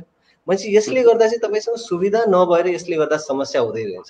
अहिलेको जस्तै अहिले म चाहिँ आफै म एउटा जस्तै यहाँ यसमा क्यान्सर हस्पिटलमा काम गर्छु भने अहिले चाहिँ मैले पनि प्राइभेटमा पनि मैले पनि काम गर्नुपर्छ। जस्तै आज होइन हिजो नै अब एउटा एपेन्डिक्सको अपरेसन बिरामी फुट्ने खाली स्थिति, त्यो बिरामी आउनुभयो। अब उहाँको ज्यान जोगाउनको लागि पनि हामीले अपरेसन गर्नु पर्यो। अब मैले चाहिँ तपाईँको गर्न मिल्दैन भन्ने कुरा छैन, तर मैले चाहिँ अब यताबाट उताबाट हाम्रो प्राइभेट हस्पिटल डाइरेक्टली सप्लाई छैन भनेपछि कतैबाट हामीले चाहिँ व्यवस्था गरेर एउटा पर्सनल प्रोटेक्टिभ इक्विपमेन्टको हामीले व्यवस्था गर्यौँ। मलाई चाहिन्छ, मसँग काम गर्ने सिस्टरलाई चाहिन्छ, उहाँ काम गर्ने औषधि दिने बेहोस गर्ने डक्टरलाई चाहिन्छ, एनेस्थेसियाको डक्टरलाई चाहिन्छ, उहाँ सबैको लागि एउटा हामीले चाहिँ इक्विपमेन्ट सबैको लागि चाहिँ व्यवस्था गर्यौँ। सबैजनाले हामीले लगायौँ, त्यसपछि चाहिँ हामीले अपरेसन गर्यौँ अनि त्यसपछि अहिले चाहिँ बिरामी चाहिँ वार्डमा छ भनेपछि अहिले चाहिँ अब त्यो गर्नको लागि त कति एउटा त्यत्रो खर्च त्योहरू चाहिँ हरेक अस्पतालले अफोर्ड गर्न सक्दैन। त्यो कुरा चाहिँ गभर्मेन्टले पनि सप्लाई गर्न सकिरहेछन् किनभने हाम्रो स्वास्थ्य सेक्टरमा त्यति धेरै इन्भेस्टमेन्ट छैन। त्यसले गर्दा चाहिँ तपाईँको यस्तो स्थितिहरू चाहिँ यस्तो समस्याहरू तपाईँको ठाउँ ठाउँबाट आउन सक्ने सम्भावना एकदम धेरै छ। यसको लागि चाहिँ गर्न सकिने भने के कुरा छ भने गभर्मेन्टले या कुनै पनि मिडियाले तपाईँहरू जो पनि हुनुहुन्छ उहाँहरूले चाहिँ यदि यो भन्नु कि तपाईँ किन तपाईँले जाँच गर्नु भएन, किन गर्न, यसमा यस्तो हुनुपर्छ कि यो अस्पतालमा सरकारले यो नियन्त्रण गर्नु, यो अस्पतालमा यो समस्याको कारणले उहाँले जाँच गर्नु भएन, हामी यो अस्योरेन्स दिन्छौँ या कोही लोकल निकायले अस्योरेन्स दिन्छौँ कि तपाईँलाई हामीले यो सामान उपलब्ध गराउँछौँ, तपाईँ उपचार गर्नुहोस्। यदि हामी कम्प्लेन मात्रतिर जान्छौँ भनेपछि सायद केही पनि गर्न सक्दैनौँ। अदरवाइज हामीले चाहिँ यो कारणले चाहिँ हामीले सुविधा दिन सक्यौँ भनेपछि तपाईँले उपचार गर्नुहोस्, ल हामीले यो व्यवस्था मिलाइदियो उपचार गर्नुहोस् मिलाएन तब चाहिँ हामीले गर्न सकिन्छ भन्ने कुरा आउँछ। मैले गरेँ तर मेरो जस्तो अरू साथीहरू हुनुहुन्छ उहाँसँग त्यो सुविधा छैन, उहाँले गर्न सक्नुहुन्न भनेपछि डर, आफ्नो डरलाई हटाउनको लागि र एउटा जिम्मेवारी पुरा गर्नको लागि चाहिँ एउटा यन्त्र भन्छन् नि, जस्तै औजार भन्छन् डक्टरको लागि, पुलिसको लागि चाहिँ बन्दुक या लट्ठी भन्नुहुन्छ, त्यस्तै हामी लागि चाहिँ आफ्नो प्रोटेक्सन गर्यो भने मेन चाहिँ कस्तो हुन्छ पर्सनल प्रोटेक्टिभ इक्विपमेन्ट यो मेरो लागि मात्र होइन, यो चाहिँ मसँग सङ्क्रमित हुन, म यदि इन्फेक्टेड भए, सपोज यदि म आफैमा इन्फेक्टेड छु र मैले चाहिँ 10वटा बिरामी हेरेको छु, एउटा बिरामीले आएर मलाई छोयो, म चाहिँ इन्फेक्टेड भएँ, मैले चाहिँ अरू 9वटा बिरामीलाई छोछु भने चाहिँ 9जना मबाट इन्फेक्सन हुन्छ भनेपछि हामीले चाहिँ यहाँ मेरो प्रोटेक्सन होइन, यो एक्चुअली सबै अरूको प्रोटेक्सनको लागि पनि हामीले यसको कुरा गरिरहेछौँ, त्यस कारणले यो समस्या आएको। तर चाहिँ यसमा चाहिँ सबै लोकल लेभलमा हामीले सल्युसनतिर जान्छ भनेपछि त्यो समस्या पनि सायद नआउला भविष्यमा। र डाक्टर विकासतर्फ लाग्न चाहे फेरि डाक्टर साहब जस्तो योभन्दा अगाडि हामीले यही कार्यक्रममा सुदूरपश्चिम प्रदेशकै माननीय पुना जोशीसँग पनि कुरा गऱ्यौँ, सुदूरपश्चिम गाउँपालिका महासङ्घका अध्यक्षसँग कुरा गऱ्यौँ। उहाँहरूले पनि सहज नै स्वीकार्नुहुन्छ कि सुदूरपश्चिममा चाहिँ अझै पनि स्वास्थ्य कर्मीहरूको अभाव छ, जति स्वास्थ्य सामग्रीहरूको अभाव छ भनेर, र अहिले डाक्टर आदित्यले पनि भन्नुभयो त्यो कुरा देखाउनु भयो। जस्तो तपाईँहरूले चाहिँ सीमित स्रोत साधन हुँदाहुँदै पनि कसरी काम गरिरहनु भएको छ, कस्तो कस्तो समस्याहरू हुन्छन् त्यसरी स्वास्थ्य सामग्रीहरू अभाव हुँदा, त्यो जानकारी गराइदिनुहोस् न।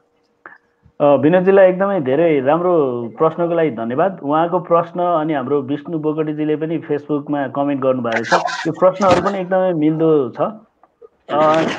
सुदूरपश्चिम मात्र होइन, नेपालको सबै क्षेत्रमा स्वास्थ्य कर्मीको चाहिँ अभाव छ, इभन काठमाडौँमा पनि अभाव छ।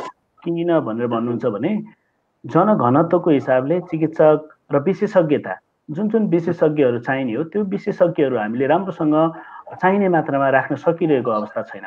तर हामीले अछाम जिल्लामा हाम्रो संस्था न्याय हेल्थ नेपालले अलिक फरक के गरिरहेको छ भने हामीले बैलपटा अस्पताल भयो, त्यसपछि अनि हामी अछाम जिल्लाको 10वटा स्थानीय तहमध्ये 6वटा स्थानीय तहमा हामीले बैलपटा अस्पताल, चौरमाण्डु प्राथमिक स्वास्थ्य केन्द्र लगायत 10वटा मध्ये 6वटा स्थानीय तहमा सामुदायिक स्वास्थ्य कार्यकर्ताहरू राखिरहेका छौँ। हाम्रो सामुदायिक स्वास्थ्य कार्यकर्ताहरू प्रत्येक वडामा हुनुहुन्छ। उहाँहरूले मोबाइल टेक्नोलोजी प्रयोग गरेर विभिन्न डाटाहरू लिनुहुन्छ र उहाँहरूले यो विशेष गरेर गर्भवती महिलाहरूलाई, बालबच्चाहरूलाई सेवा दिइरहनु भएको छ, दीर्घ रोगीहरूलाई सेवा दिइरहनु भएको छ। र हामीले यो कोभिड-19 को महामारी आएपछि उहाँहरूको मोबाइलमा नै एउटा यस्तो टेम्प्लेट बनायौँ जसले गर्दाखेरि चाहिँ गाउँबाट टोलबाट उहाँहरूलाई चाहिँ यो कोभिड-19 को लक्षणहरू केही छ कि छैन भनेर चाहिँ हामीले चाहिँ जाँच गर्न सुरु गर्यौँ। जसले गर्दाखेरि कुन टोलमा कतिजना बाहिरबाट आउनुभएको छ, आउनुभएको मध्ये कतिजनालाई ज्वरो छ, कतिजनालाई खोकी छ भन्ने कुरा चाहिँ हामीले चाहिँ राखिरहेका छौँ। अर्को चाहिँ हामीले चाहिँ गरिरहेको काम भनेको दैनिक रूपमा ड्यासबोर्ड, प्रत्येक दिन बिरामीहरू कति आउनुहुन्छ, आएका बिरामीहरू मध्येमा ज्वरो कतिजनालाई हुन्छ, कतिजनालाई चाहिँ यो कोभिड-19 को लक्षणहरू देखिरहेको छ भनेर। अनि यसैको आधारमा हामीले चाहिँ यो पिसिआर को जाँच गर्नुपर्छ कि पर्दैन, त्यसपछि अब आरडिटी गर्ने कि नगर्ने भनेर गरिरहेका छौँ। र अब हामीले चाहिँ यही सन्दर्भमा पार्टनरसिपमा चाहिँ एकदमै ध्यान दियौँ।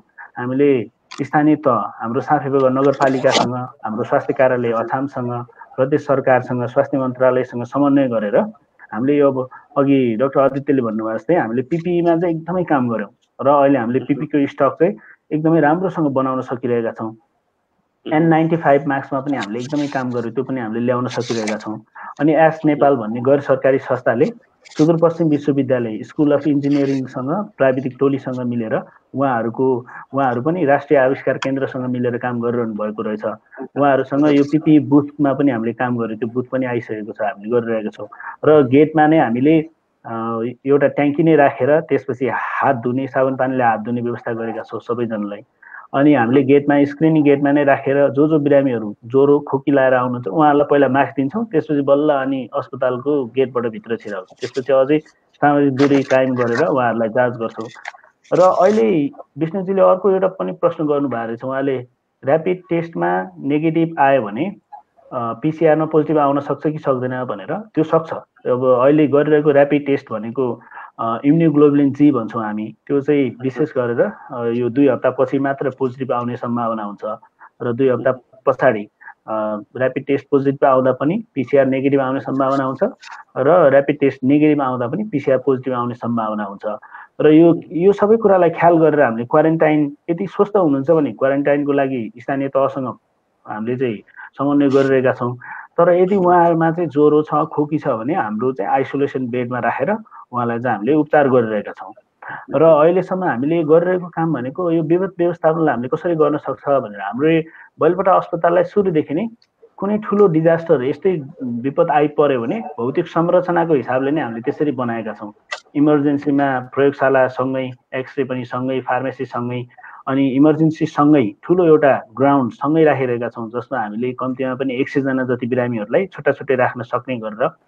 त्यसपछि अनि हाम्रो बहिरङ्ग विभाग, अन्तरङ्ग विभाग, त्यसपछि शल्यक्रियाको विभागहरू छुट्टै राखेर त्यहाँ पनि फरक ठाउँहरूमा राखेका छौँ, जसले गर्दाखेरि हाम्रो यो विपद व्यवस्थापनमा red John, green John, yellow John, black John भनेर राख्नुपर्ने हुन्छ। त्यो जोनहरू छुट्याएर राख्न सक्छौँ भने त्यसमा काम गरिरहेका छौँ। र अर्को हामीले अब अलि वर्स्ट केस सिनारीमा एकदमै धेरै बिरामीहरू आयो भने के गर्ने भनेर चाहिँ हामीले नेपाल आर्मीसँग मिलेर टेन्टहरू पनि जगेडामा राखिरहेका छौँ। यदि पर्यो भने हामी छुट्टै एक-एकजनालाई छुट्टै टेन्टमा राख्ने गरेर हामीसँग ठुलो एउटा फुटबल ग्राउन्ड, भलिबल ग्राउन्ड पनि छ, त्यसलाई प्रयोग गर्ने गरिरहेका छौँ। अब अलिकति अब महामारीको समयमा काम गर्न गाह्रो नै छ, तर अघि डाक्टर आदित्यले भन्नुभएको जस्तै अब यो एउटा डर त्रासको समय पनि हो, एउटा हाम्रो जिम्मेवारी पनि हो। नागरिक भएको हिसाबले पनि, स्वास्थ्यकर्मी चिकित्सक भएको हिसाबले पनि हाम्रो जिम्मेवारी हो हामीले सक्दो गर्ने र हामीले सक्दो बचाउने, यो सङ्क्रमण फैलिन नदिने, बचाउने हाम्रो धर्म नै हो। त्यही निभाउने कोसिस गरिरहेका छौँ। अब हेर्दै जाउँ अब आगामी दिनहरूमा हामी कहाँसम्म पुग्न सक्छौँ। त्यसले नै अब आगामी केही हप्तामा हामीलाई थाहा हुन्छ होला हाम्रो देशमा अब कतिको नियन्त्रणमा आउँछ अथवा कतिको बढ्छ। त्यसपछि मात्रै अब हामी कतिको भाग्यमानी हुन्छौँ भनेर भन्न सक्छौँ होला। र फेरि म डाक्टर आदित्यतर्फ लाग्न चाहेँ। डाक्टर साहब, जस्तो अहिले अब यो कोरोना देखिरहँदा फेरि यहाँ सुरज रेग्मीजीले प्रश्न पनि गर्नुभएको छ, त्योसँग पनि मैले जोड्नेछु। जस्तो अन्य रोग भएका बिरामीहरू चाहिँ अझ जोखिममा हुन्छन् भन्ने पनि कुराहरू आएको छ। तपाईँ आफै एउटा सर्जन पनि हुनुहुन्छ, जस्तो अघि पनि भन्नुभयो इमर्जेन्सी केसहरूमा हामीले रोक्न मिल्दैन भनेर। उहाँहरू चाहिँ जस्तो कस्तो कस्तो बिरामी, कस्तो कस्तो रोग भएका बिरामीहरू चाहिँ अहिले जोखिममा हुनुहुन्छ? त्यसै गरी अर्को प्रश्न नि कृपया सम्बोधन गरिदिनु होला। सुरजजीले भन्नुभयो जस्तै जस्तो मानसिक स्वास्थ्य पनि हामीले कुरा गरिनुपर्छ। यस्तो अवस्थामा मानिसहरूको मानसिक स्वास्थ्यमा चाहिँ कतिको असर परिरहेको छ डाक्टर साहब, कृपया? मैले सबभन्दा पहिले चाहिँ फर्स्ट क्वेसनको एन्सर दिउँ। अब कस्तो हुन्छ नि, मैले भने सर एकदम इमर्जेन्सी पेसेन्ट्स, अब जस्तै यदि मैले इन जेनरल यदि बिरामी लिन्छु भने चाहिँ यदि मेडिसिनको यदि बिरामी लिनुहुन्छ भनेपछि यदि सर्जरीको पेसेन्ट यदि मेनली लिनुहुन्छ भने यदि कुनै बिरामीलाई चाहिँ इन जेनरलमा चाहिँ यदि कसैको एपेन्डिक्सको समस्या छ, कसैको आन्द्रा फुटेको छ, कसैको चाहिँ पेटमा चाहिँ सर्टेनली एकदमै हाई जस्तै कोलेसिस्टाइटिस भन्छौँ, यदि त्यो एकदमै सिभियर भएको छ, त्यस्तो बिरामीहरू कसैलाई चाहिँ एकदमै अब्स्ट्रक्टिभ जन्डिस मतलब त्यो जन्डिस भएको छ बिरामीलाई, त्यसले गर्दा चाहिँ उहाँको जिउहरू चिलाउने त्यस्तो समस्याहरू छ, त्यस्तो बिरामीहरू चाहिँ उहाँहरूलाई चाहिँ फेरि तुरन्त हामीले चाहिँ स्वास्थ्य सेवा दिनुपर्ने हुन्छ। त्यस्तो बिरामीहरू चाहिँ आउनै पर्यो। यदि कुनै बिरामीको चाहिँ आन्द्रा ब्लक भएको छ, उहाँको दिशा नै खुल्या छैन, पाद राम्रै खुल्या छैन, त्यस्तो बिरामीहरूलाई चाहिँ अस्पतालमा तपाईँले सर्भिस दिनुपर्ने हुन्छ। त्यस्तै यदि कुनै बिरामीको पिसाब खुल्या छैन या पिसाबमा यति धेरै रगत आइरहेछ कि उहाँको चाहिँ शरीर उहाँको प्रेसर घटिरहेछ, ब्लड प्रेसर घटिरहेछ, त्यस्तो बिरामीहरू इम्पोर्टेन्ट हुन्छ। कुनै बिरामीलाई चाहिँ एकदमै साह्रो ज्वरो आएको छ, त्यस्तो बिरामीहरू पनि आउनुपर्ने, उहाँलाई चाहिँ कन्ट्रोल भइरहेको छैन, त्यस्तो बिरामीहरू आउनुपर्ने, सास फेर्न गाह्रो भएको एकदमै गाह्रो छ, त्यस्तो बिरामीहरू चाहिँ अस्पताल आउनुपर्ने हुन्छ। तर यसमा चाहिँ अब त्यही कुरा चाहिँ यदि तपाईँसँग नर्मल सिम्टम्सहरू छ, थोरै थोरै ज्वरो आएछ, थोरै थोरै रुगाखोकी लाग्छ भने उहाँहरू चाहिँ अस्पतालमा आउनुभन्दा राम्रो तपाईँ घरमै बसेर यदि तपाईँले उपचार गर्ने सायद त्यो धेरै राम्रो होला। तपाईँले सामान्य पेट दुख्या छ, त्यस्तो बान्तरो एकदमै धेरै बसेन भने त्यसको लागि तपाईँले आउनु भएन। थोरै मात्रामा झाडा पखाला जस्तो भएछ भने त्यस्तो मान्छे आउनु भएन। तर तपाईँको दिशामा एकदमै रगत बगाएको छ, त्यसले गर्दा तपाईँलाई कमजोरी एकदम महसुस भएछ, खानै सकिया छैन भने त्यस्तो बिरामी फेरि अस्पताल आउनुपर्ने स्थिति हुन्छ। भने त्यो कुरा चाहिँ यो बुझ्नु पर्यो। चाहिँ पेसेन्ट सेलेक्सन एकदम इम्पोर्टेन्ट हुन्छ। तर हामीले चाहिँ अब हाम्रो यदि क्यान्सर पेसेन्ट्सको यदि मैले स्पेसिफिक हुँदा सिन्स म त्यसमा कार्यरत छु भनेपछि हाम्रो चाहिँ यदि कुनै ज्वरोको बिरामी यदि क्यान्सर अस्पतालमा आउनुहुन्छ भनेपछि फर्स्ट त्यस्तो बिरामीहरूलाई चाहिँ सबभन्दा पहिले चाहिँ हामीले चाहिँ कोरोना सस्पेक्ट गरेर पिसिआर पद्धतिबाट उहाँलाई छ वा छैन भन्ने कुरा प्रमाणित भएपछि मात्र त्यस्तो बिरामीलाई चाहिँ क्यान्सर अस्पतालमा हामीले त्यो इभ्यालुएसन गर्न मिल्छ। किनभने सबभन्दा पहिले यो बुझ्नु पर्यो, कुनै पनि बिरामी क्यान्सरको बिरामी उहाँको चाहिँ शरीरको आफ्नो लड्न सक्ने क्षमता एकदम कम हुन्छ। त्यस्ता बिरामीहरू के त सेकाइमा आउँछन्, रेडियोथेरापी पाइरहेका हुन्छन्, त्यस्ता बिरामीहरू के त केमोथेरापी पाइरहेका हुन्छन्, त्यस्ता बिरामीहरूमा के त हामीले पहिलेदेखि नै अरू किसिमको ट्रिटमेन्ट चलि नै रहेको हुन्छ। उहाँले के त ठुलो अपरेसन गराउनु भएको छ, उहाँलाई सुगरको समस्या हुन्छ, कसैलाई प्रेसरको, मतलब मल्टिपल कोमर्बिडिटिज हुन्छन्। प्लस कतिजना मुखबाट खान मिल्ने केमोहरूमा छन्। त्यस्तो मान्छेहरूमा चाहिँ उहाँहरू चाहिँ यदि अस्पतालमा आउनु चाहिँ सङ्क्रमित हुन सक्ने चान्सेस एकदम हाई छ। भने चाहिँ त्यस्ता उहाँहरूलाई चाहिँ हामीले के एडभाइस गर्छौँ, तपाईँहरू चाहिँ घरमा बस्नुहोस्, हामीसँग फोनमा सम्पर्क गर्नु, तपाईँको के समस्या छ हामीसँग व्हाट्सएप गर्नुहोस्, भाइबर गर्नुहोस्, फेसबुक मार्फत कनेक्ट गर्नुहोस्, मतलब टेलिकम्युनिकेसन धेरै प्रमोट गर्ने। तपाईँको समस्या यदि हामीले तपाईँको नजिक जुन अस्पताल छ नजिकको ल्याबमा तपाईँले जाँच गराउनुहोस्, त्यो जाँचबाट हामीले आइडिया मिल्छ तपाईँको स्थितिको कस्तो गम्भीरता छ, मतलब क्रिटिकल छ, हामीले आइडिया मिल्छ। हामीले त्यसपछि चाहिँ नै तपाईँलाई अस्पताल नै आउनुपर्ने छ भनेपछि भएपछि तपाईँ आउन सक्नुभयो भने त्यसरी हामीले चाहिँ यस्तो स्थितिमा चाहिँ एकदम सेलेक्टिभ ट्रायल्स भन्छौँ, कुन पेसेन्टलाई बोलाउने कुन पेसेन्टलाई नबोलाउने। त्यसपछि पनि हुन्छन् कति बिरामीहरूलाई चाहिँ गाह्रो हुन्छ। कुनै पेसेन्टको चाहिँ हामीले चाहिँ अब मैले अघि भने जस्तो तपाईँ यहाँ आउनुभयो तर यहाँ आएपछि तपाईँलाई सायद तपाईँसँग बस्ने व्यवस्था नहोला, त्योहरू समस्याहरू पनि हुन्छ। त्यस्तो समस्याहरू तपाईँले आएर जति समस्या हुन्छ सायद तपाईँले 75% अफ द केसमा तपाईँले घरमै म्यानेज गर्न सक्नुहुन्छ भन्ने प्रयास हुन्छ भन्ने कुरा छ। दोस्रो प्रश्नको जुन उहाँले सोध्नुभयो जुन मानसिकताको आधारमा, अभियसली यो चाहिँ एउटा एकदमै तनावपूर्ण स्थितिमा छ जसमा चाहिँ मलाई मेरो रोगको बारेमा बिरामीको पक्षबाट मैले बुझ्दा बिरामीले कसरी सोच्नुहुन्छ, मलाई मेरो रोगको बारेमा थाहा छ तर म चाहिँ आज उपचार गराउन सकिरहेको छैन। मलाई चाहिँ हामीले क्यान्सर बिरामी भनेपछि कस्तो लिन्छ नि, it is a semi emergency भनेपछि क्यान्सर थाहा हुने बित्तिकै हाम्रो मनमा यस्तो डर हुन्छ कि मैले चाहिँ यसलाई कसरी आफ्नो शरीरबाट फाल्दिउँ भनेर कसरी उपचार गरिदिउँ भनेर आउँछ। मलाई थाहा छ मसँग रोग छ त्यही पनि म उपचार गराउन सकेको छैन, यो सबभन्दा ठुलो डर हुन्छ एउटा मान्छेमा। त्यस्तो स्थितिमा पनि रिस्क ओभर बेनिफिटको यदि तपाईँले सङ्क्रमण हुन सक्ने म फेरि भन्दैछु तपाईँले सङ्क्रमण हुन सक्ने चान्सेस एकदम हाई छ, त्यसभन्दा राम्रो तपाईँले त्योबाट रिस्क सङ्क्रमण हाई छ त्यस कारणले बेनिफिटलाई हामीले सोच्नु भएन भन्ने सोच्नु इम्पोर्टेन्ट कुरा हुन्छ। अर्को कुरा चाहिँ यसको लागि चाहिँ साइकोलोजिकल काउन्सिलिङ कुनै पनि बिरामीलाई चाहिँ हामीले चाहिँ गर्ने, हामीले भएसम्म कस्तो हुन्छ भने हामीले कतिचोटि चाहिँ फोनबाट नै उहाँलाई जानकारी गराउँछौँ, बुझाउन खोज्छौँ कि यस्तो छ यसरी गर्नुहोस्, भएसम्म कसरी उहाँलाई गर्न सक्छौँ। कुनै ठाउँमा उहाँहरू बुझ्नु हुँदैन, कतिचोटि उहाँहरू आउनु पनि हुन्छ, त्यहाँ साइकोलोजिकल प्रेसर त पर्छ, तर चाहिँ अब सबै स्थिति नै तनावपूर्ण छ। अब यो तनावपूर्ण स्थितिमा चाहिँ हामीले चाहिँ अब गर्नै पर्यो, डिल गर्नै पर्यो यसरी नै।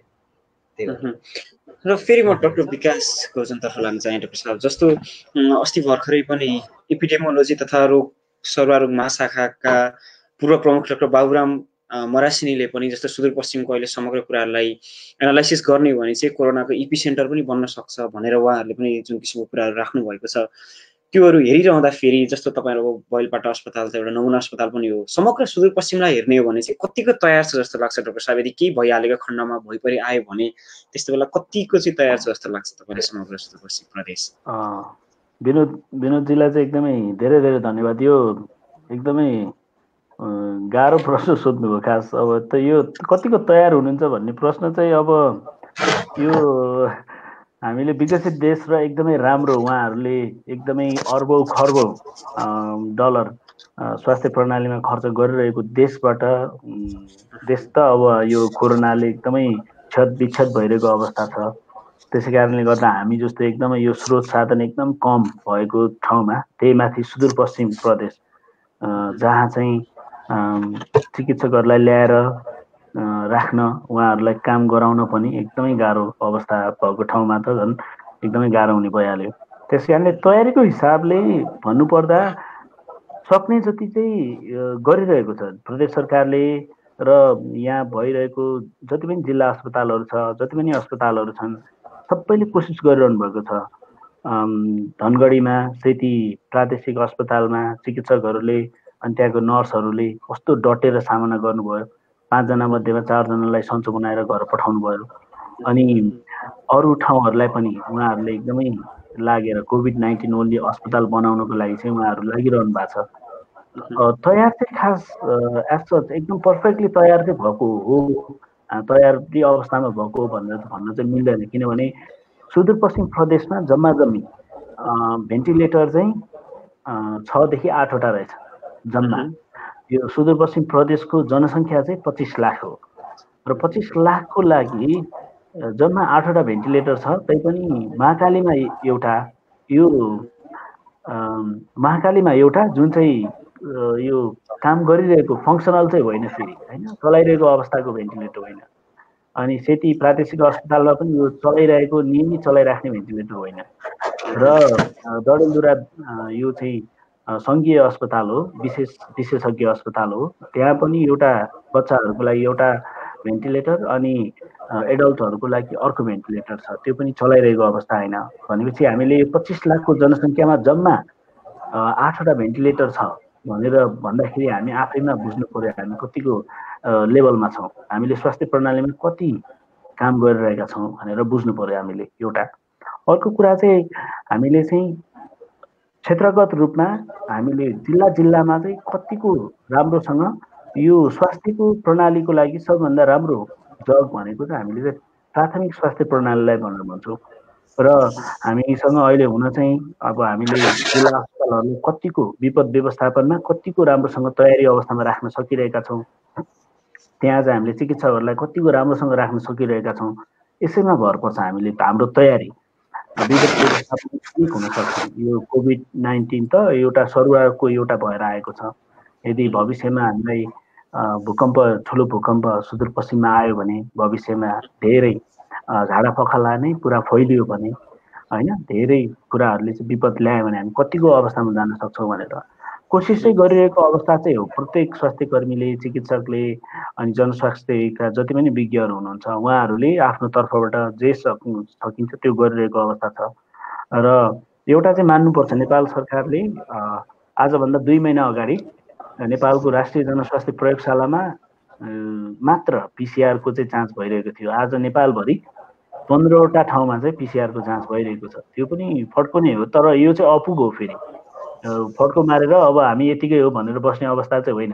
हामीले अझै गर्नुपर्छ। स्वास्थ्यमा अघि नै मैले भने स्वास्थ्य प्रणालीमा चाहिँ हामीले चाहिँ एकदमै लगानी गर्ने, एकदमै सोचेर विज्ञहरूको साथ लिएर हैन, विज्ञ यसमा इन्जिनियरहरूको साथ लिएर भौतिक संरचना कस्तो बनाउने, त्यसपछि अनि प्रणाली कस्तो बनाउने, प्रणालीमा चिकित्सकलाई कसरी सक्षम बनाउने, उहाँहरूको वृत्ति विकासमा कसरी लगाउने, जनसङ्ख्याको हिसाबले सुदूरपश्चिमलाई भन्नुपर्दा 25 लाख जनसङ्ख्यालाई हामीले आइसियु बेड कति राख्ने, त्यहाँ चाहिँ हामीले चाहिँ भेन्टिलेटर कति तयारी अवस्थामा राख्ने, त्यो लेभलको चाहिँ हामीले चाहिँ विपद व्यवस्थापनको तयारी गर्नुपर्छ। र नेपाल सरकारले चाह्यो भने त्यो नगर्ने भन्ने छैन। नेपाल सरकारले यदि चाह्यो भने स्वास्थ्य प्रणालीलाई यही बेलामा, यही समयलाई, यही महामारीलाई टेकेर स्वास्थ्य प्रणाली सधैँको लागि चाहिँ राम्रो बनाउन चाहिँ सक्छ।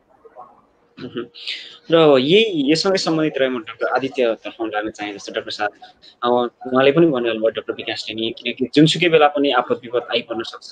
र नेपालको हामीले कुरा गर्दाखेरि आज मात्रै होइन, चाहे त्यो झाडा पखाला होस् या जे हुँदा पनि स्वास्थ्य सामग्री, स्वास्थ्य कर्मीहरूको अभाव रहेको त देखिन्छ नै। अब फेरि हामीले युरोपमा जस्तो त्यति ठुलो लगानीको त आशा गर्न सकिएला, तर अहिलेको नेपालको अवस्था हेर्दा कम्तीमा सरकारले कम्तीमा जस्तो पूर्व तयारी के चाहिँ गर्न सक्छ जस्तो लाग्छ डाक्टर आदित्य त्यसको लागि? होइन, हामीले सबभन्दा पहिले चाहिँ अब उहाँले चाहिँ म सबभन्दा पहिले चाहिँ डाक्टर विकासजीलाई भन्न चाहन्छु। उहाँले चाहिँ त्यो ठाउँमा बसेर आफ्नो जुन एउटा रिसोर्सेस, हामीसँग जति लिमिटेड रिसोर्सेस उहाँसँग छ, त्यस रिसोर्सेसलाई वेल म्यानेज तरिकाले चलाउँदै हुनुहुन्छ। सबभन्दा इम्पोर्टेन्ट कुरा यो छ, जे हामीसँग छ त्यसलाई चाहिँ सुदृढीकरण गर्नु पर्यो। मान्छे अहिले उहाँले गर्दै हुनुहुन्छ, त्यो सबभन्दा इम्पोर्टेन्ट, त्यो राम्रो कुरा हो।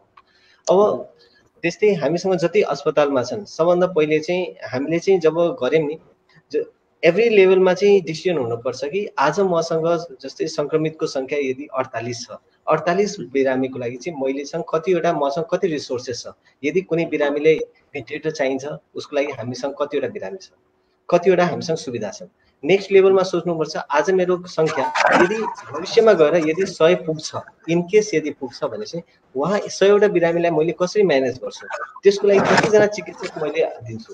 100 देखि त्यो यदि 200 पुग्छ, 500 पुग्छ भनेपछि मैले एउटा एस्टिमेट, यदि रोग बढ्न सक्छ भनेपछि त्यो रोगलाई नियन्त्रण गर्नको लागि चाहिँ मैले कति सुविधा चाहिन्छ भन्ने कुरा चाहिँ एउटा क्याल्कुलेटेड फर्ममा सरकारको हुनु पर्यो।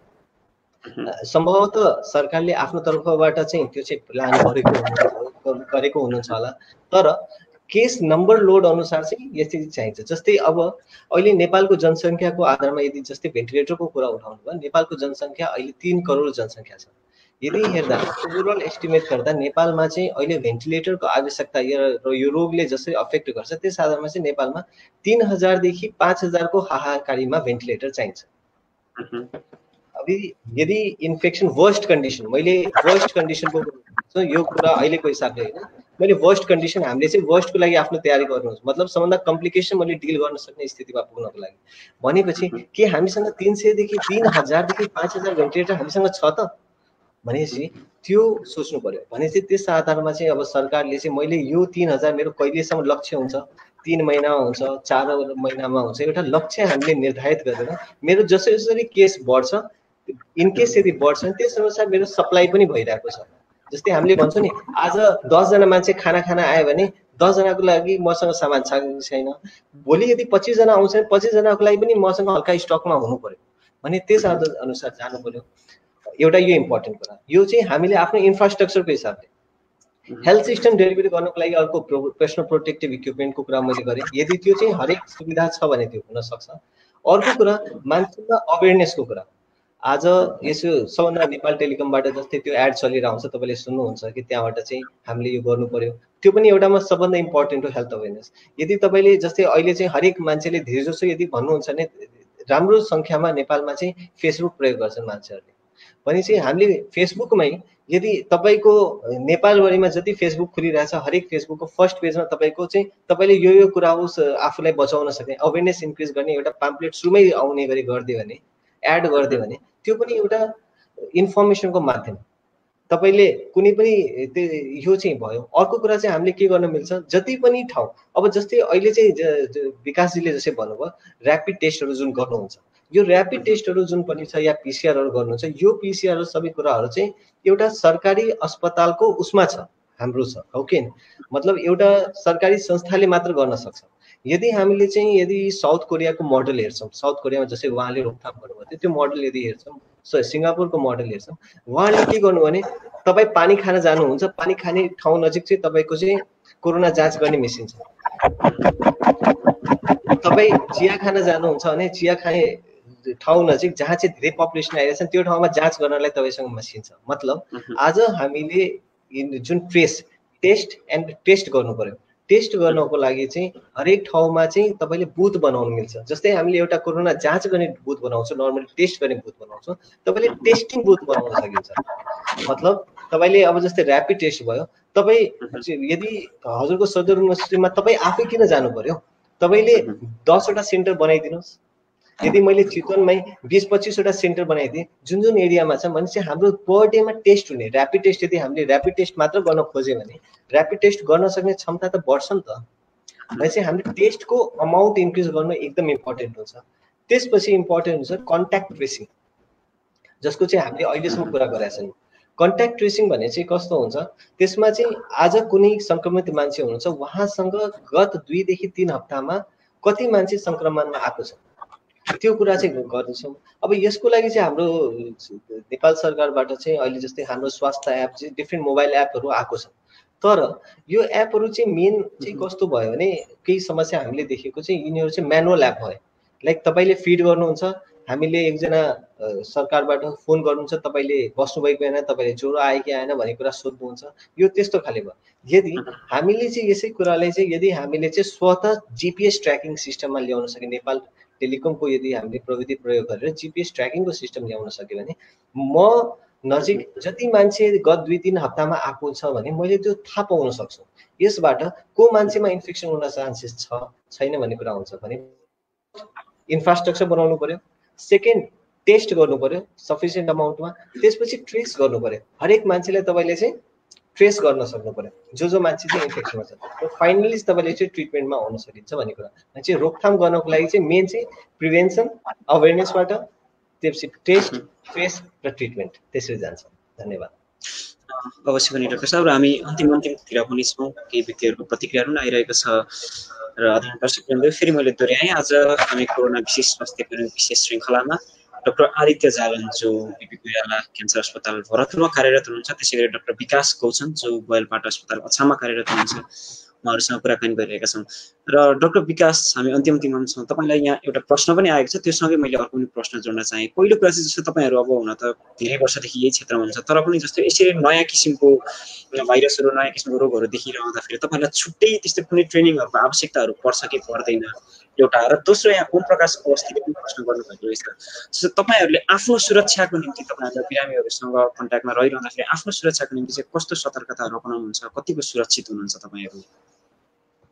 विनोदजीलाई त धेरै धेरै धन्यवाद। अनि ओम प्रकाश अवस्थीजी उहाँले राख्नुभएको प्रश्नको लागि पनि उहाँलाई धेरै धन्यवाद।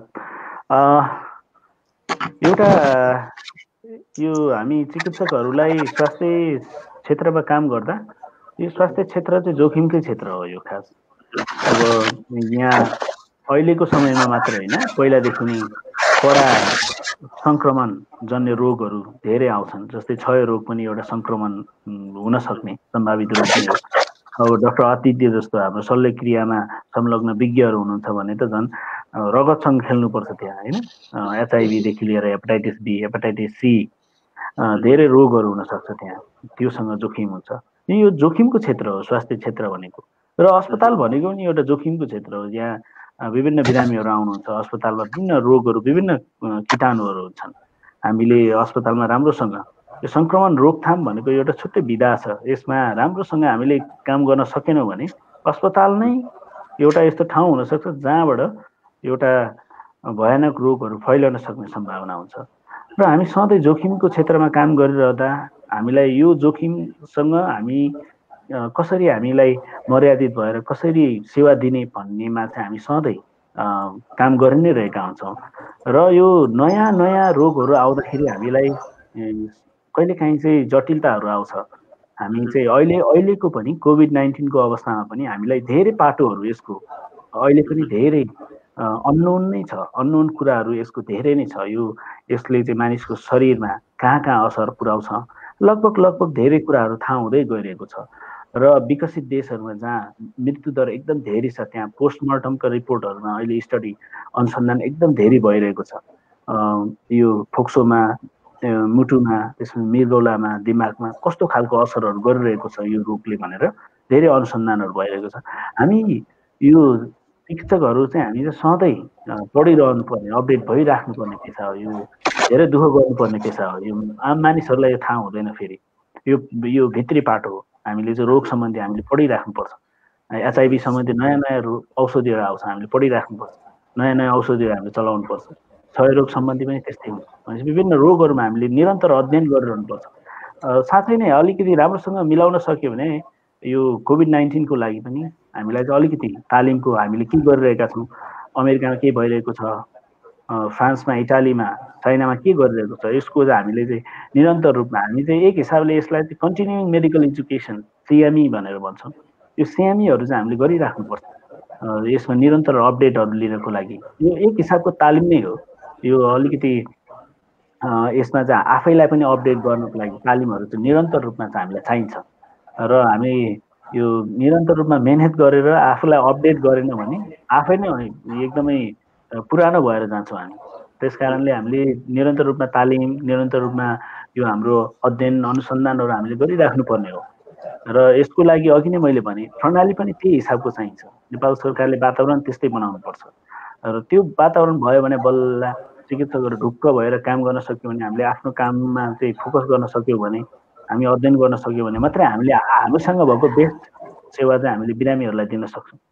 त्यसै कारणले गर्दा चाहिँ हाम्रो सर्वप्रथम त विनोदजीलाई, धीरजजीलाई, सबैजनालाई धेरै धेरै धन्यवाद। हामीलाई यो अवसर दिनुभयो। हामीले आफैसँग अहिलेसम्म जानेको कुराहरू यहाँहरूलाई सेयर गर्नको लागि चाहिँ एउटा अवसर दिनुभयो। त्यसको लागि चाहिँ धेरै धेरै धन्यवाद। फेसबुक लाइभमा जतिजना हेरिरहनु भएको छ दाजुभाइ दिदीबहिनीहरूलाई पनि धेरै धेरै धन्यवाद। यहाँहरूको महत्त्वपूर्ण प्रश्न जिज्ञासाहरूले पनि हामीलाई पक्कै पनि केही कुरा सबै त हामीलाई थाहा नहुन सक्छ। जति थाहा छ हामीले सेयर गऱ्यौँ। थाहा नभएको कुराहरू पनि अझै हामी अध्ययन गर्ने कोसिस गर्नेछौँ। मौका पायो भने फेरि पनि सेयर गर्न पाउनेछौँ होला। विनोदजी धेरै धेरै धन्यवाद। र डाक्टर आदित्यलाई पनि उहाँको एकदम महत्त्वपूर्ण समय, उहाँको फोन बजिरहेको थियो तर पनि उहाँले एकदमै महत्त्वपूर्ण समय दिनुभयो, त्यसको लागि पनि धन्यवाद। सबैजनालाई धेरै धेरै हामीलाई पनि एकदम खुसी लाग्यो तपाईँलाई भेटेर यहाँ। अब तपाईँबाट चाहिँ अब हामी त एउटा वेल फेसिलिटी भएको ठाउँमा पनि काम गरिरहेछौँ। हजुरले चाहिँ एउटा जहाँ चाहिँ कति फेसिलिटी छैन, जहाँ चाहिँ सुविधा छैन, त्यस्तोमा पनि तपाईँले चाहिँ म्यानेज गरेर सुविधा दिँदै हुनुहुन्छ। त्यो पनि एउटा वेल प्लानको रूपमा, त्यो पनि एउटामा ठुलै उपलब्धि हो। भने चाहिँ हामीसँग सबभन्दा इम्पोर्टेन्ट कुरा चाहिँ जे छ त्यसलाई सुदृढीकरण गर्न सक्नु, त्यो गर्न सक्नु पनि ठुलो। म यसको लागि चाहिँ तपाईँलाई चाहिँ सबभन्दा पहिले चाहिँ धन्यवाद भन्छु र कङ्ग्रेचुलेट पनि गर्न चाहन्छु कि तपाईँले त्यस्तो गर्न सक्नु। Thank you doctor Aditya. ठिक छ ल विनोदजी। अन्तिममा एउटा छोटो प्रश्न राख्न चाहे। कृपया छोटी उत्तर दिनु होला। हामी अन्तिममा छौँ। जस्तो डाक्टर आदित्य, अब हामीले जस्तो चीन जसले लकडाउनको माध्यमबाट नियन्त्रण गर्यो, दक्षिण कोरिया जसले एकदम ऱ्यापिड टेस्टहरूको माध्यमबाट नियन्त्रण गर्यो, हामीले सिक्ने पाठ के हुन सक्छ ती देशहरूबाट? होइन, हामीले चाहिँ एक्चुअलमा कन्क्लुजन सिक्ने हो। कन्क्लुजन भनेपछि जस्तै तपाईँ चीनले सबभन्दा पहिले लकडाउन गर्यो भने त्योसँग लकडाउन ट्रिटमेन्ट होइन कि। लकडाउन यो भने चाहिँ मात्र रोक्ने, हामीले त्यो फैलिने प्रक्रिया रोक्दैछौँ। हामीले नेक्स्ट कुरा चाहिँ टेस्ट गर्नु पर्यो। जस्तै उहाँले भन्नुभयो, जस्तै हामीले चाहिँ टेस्ट गर्न सकेका छौँ, नम्बर जति चाहियो नम्बरमा हामीले गर्न सकेका छौँ। यदि हामीले म्याक्सिमम नम्बर अफ टेस्ट गऱ्यो भने मान्छे जो सङ्क्रमित छ त्यो भेट्छौँ। त्यसपछि तिनीहरूलाई चाहिँ त्यही सङ्क्रमित भेटेको मान्छेहरूलाई चाहिँ हामीले चाहिँ र उहाँहरूबाट कतिजना भएको छन् सङ्क्रमित ट्रेसिङ गर्न सक्यो भने त्यसपछि हामीले उपचार गर्न सक्छौँ। भनेपछि इन सर्ट हामीले चाहिँ अहिले लकडाउन त सक्सेसफुल गर्न सकेका छौँ, टेस्टिङको मात्रा चाहिँ भएसम्म बढाउनु पर्यो कि। यदि टेस्टिङ हामीले म्याक्सिमम गरेर सबैलाई हामीले रोक्न सक्यौँ, जब ती मान्छे इन्फेक्टेड छन् भनेपछि सायद हामीले ट्रिटमेन्ट नदिनु पर्ला धेरै मान्छेलाई। हामीले त्यो सोच्नु। सबभन्दा अहिलेको लागि चाहिँ हाम्रो इम्पोर्टेन्ट कुरा चाहिँ टेस्टिङ हो। मान्छेलाई अवेरनेस त छ, अब टेस्टिङ सबभन्दा इम्पोर्टेन्ट, म्याक्सिमम कसरी गर्ने भन्ने कुरा। डाक्टर विकास, हजुरलाई अन्तिम प्रश्न जस्तो दीर्घकालीन हाम्रो उपायहरू त कुरा गऱ्यौँ, अबको लागि अहिलेको लागि तत्कालीन बाटो चाहिँ के हुनसक्छ नेपालको लागि कोरोना नियन्त्रण अहिले अवस्थामा? तत्कालको लागि चाहिँ हामीले जुन लकडाउन गरिरहेका छौँ यसलाई चाहिँ हामीले जारी राख्नुपर्छ र यो लकडाउन डाक्टर आदित्यले भन्नुभएको चाहिँ हामीले यो चाहिँ हाम्रो एउटा समय हामीले समय केही समय लिनको लागि हो र हाम्रो तयारी आवश्यक छ। स्वास्थ्य प्रणालीमा गर्नुपर्ने विविध कामहरू छ। हामीलाई पिपिई चाहिन्छ, पिपिई गर्नु पर्यो, आइसियुको व्यवस्था गर्नतिर लाग्नु पर्यो, हामीले चिकित्सकहरूलाई राम्रोसँग परिचालन गर्नु पर्यो सबै ठाउँमा। त्यसपछि अनि भेन्टिलेटर्सको तयारी गर्नु पर्यो र हामीले कोभिड-19 को बिरामीहरू आयो भने कहाँ कसरी उपचार गर्ने भनेर नेपालमा पनि राम्रो राम्रो कामहरू भएको छ। जस्तै कोशी अस्पतालमा डाक्टर सङ्गीता मिश्रले राम्रो काम गर्नुभएको छ। टेकुमा पनि त्यस्तै राम्रो कामहरू भइरहेका छन्। हाम्रो सेती प्रादेशिक अस्पतालमा राम्रो काम भएको छ। चितवनमा राम्रो काम भएको छ जहाँ डाक्टर आदित्य हुनुहुन्छ। चितवन त नेपालको लागि अहिले एउटा एकदमै सिक्नुपर्ने ठाउँ हो होइन, हामीले स्वास्थ्य सेवा कसरी दिन सक्छौँ भनेर। भनेपछि जहाँ जहाँ जे राम्रो कामहरू भइरहेको छ आफ्नै देशमा, हाम्रै देशमा पनि राम्रो कामहरू भइरहेको ठाउँहरू छ, त्यहाँबाट हामीले सिक्नुपर्छ। र मैले चाहिँ यहाँ सेयर गर्नै मन लागेको चाहिँ हामीले चाहिँ स्वास्थ्य प्रणालीमा चाहिँ हामीले काम गर्नै पर्ने बेला हो र यही अहिले नै यसैले हामीलाई एकदम झकझकाइरहेको छ। कोभिड-19ले स्वास्थ्य प्रणालीमा छिटो काम गर्नुहोस् र राम्रो बनाउनुहोस्, अलिक बलियो बनाउनुहोस्, किनभने स्वास्थ्य नै सबै कुरा हो। तपाईँ स्वस्थ हुनुहुन्न भने केही गर्न सक्नुहुन्न। मेरो तर्फबाट यति नै हो। एकदम यहाँ विभिन्न व्यक्तिहरूले डाक्टर साहबहरूलाई धन्यवाद दिइरहनु भएको छ र हामी पनि समग्र संस्थाको तर्फबाट यति व्यस्त समय हुँदाहुँदै पनि हाम्रो लागि करिब 1 घण्टाको समय निकालिदिनु भयो। दुवैजना डाक्टर साहबहरूलाई हृदयबाट नै नमन प्रकट गर्न चाहन्छौँ। डाक्टर साहब धन्यवाद विनोदजी तथा यहाँको सम्पूर्ण टिमलाई। धन्यवाद, तपाईँलाई पनि धन्यवाद है त। डाक्टर आदित्यलाई धेरै धेरै धन्यवाद। तपाईँले पनि विकासी र विनोदजी हामीलाई चाहिँ यहाँ बोलाउनु भयो, एउटा बोल्न सक्ने अवसर दिनुभयो, त्यसको लागि हामी साँच्चीमा धन्यवाद प्रकट गर्न चाहन्छौँ। अर्को कुरा चाहिँ अब सायद अब यस प्रोग्रामबाट चाहिँ अब जतिजनाले सुन्नुभएको छ अब उहाँलाई कतिसम्म फाइदा भएको छ अब थाहा छैन, तर चाहिँ अब भएसम्म आफूले बचाउनु पर्यो। आफूले यदि तपाईँले बचाउन सक्नुभयो भने सायद अब अरूलाई पनि बचाउनुहुन्छ। त्यही भनेर चाहिँ घरमा बस्ने, जरुरत परेको बेलामा अस्पताल जाने या बजार जाने, नत्र पनि नजाने, जसले गर्दा चाहिँ हामीले रोगबाट बच्छौँ पनि र अरूलाई पनि बचाउँछौँ। सबभन्दा इम्पोर्टेन्ट कुरा स्टे होम स्टे सेफ, सबभन्दा इम्पोर्टेन्ट रहेछ। र आदरणीय दर्शकवृन्दहरू, आजको हाम्रो स्वास्थ्य कर्मी विशेषमा डाक्टर आदित्य जालन जो पिपी कोइराला क्यान्सर अस्पताल भरतपुरमा कार्यरत हुनुहुन्छ उहाँसँग कुरा गऱ्यौँ। त्यसै गरी डाक्टर विकास गौचन जो अछाम जिल्लाको बैलपाटा अस्पतालमा कार्यरत हुनुहुन्छ उहाँहरूसँग कुरा गऱ्यौँ। म देखिरहेको छु करिब 1900 व्यक्तिको हाराहारीमा यो भिडियो रिच भइसकेको छ अहिलेसम्म। डाक्टर साहबहरूले भन्नुभयो जस्तै प्रभावकारी बन्यो होला भन्दै अन्तिममा डाक्टर साहबहरूले भन्नुभयो जस्तै कृपया एकान्तवास बसौँ, सरकारले जारी गरेको बन्दाबन्दीको नियमलाई पालना गरौँ, सुरक्षित बसौँ र आत्मविश्वास दह्रो बनौँ। किनकि भनिन्छ आत्मविश्वास मनोबल दह्रो हुने भने आधा रोग त यतिकै नियन्त्रण हुन्छ भनेर डाक्टर साहबहरूले पनि भन्नुभयो। त्यो कुरालाई मध्यनजर गर्दै हामी करिब आधा घण्टा पछाडि अर्को लाइभ लिएर क्विज टाइम लिएर आउने नै छौँ भन्दै अहिलेको लागि भने फेरि पनि डाक्टर साहबहरूलाई हृदयबाट नै आभार प्रकट गर्दै म पनि तपाईँहरूको आजको यस लाइभबाट भने बिदा माग्न चाहन्छु। हस्त, धन्यवाद। धन्यवाद।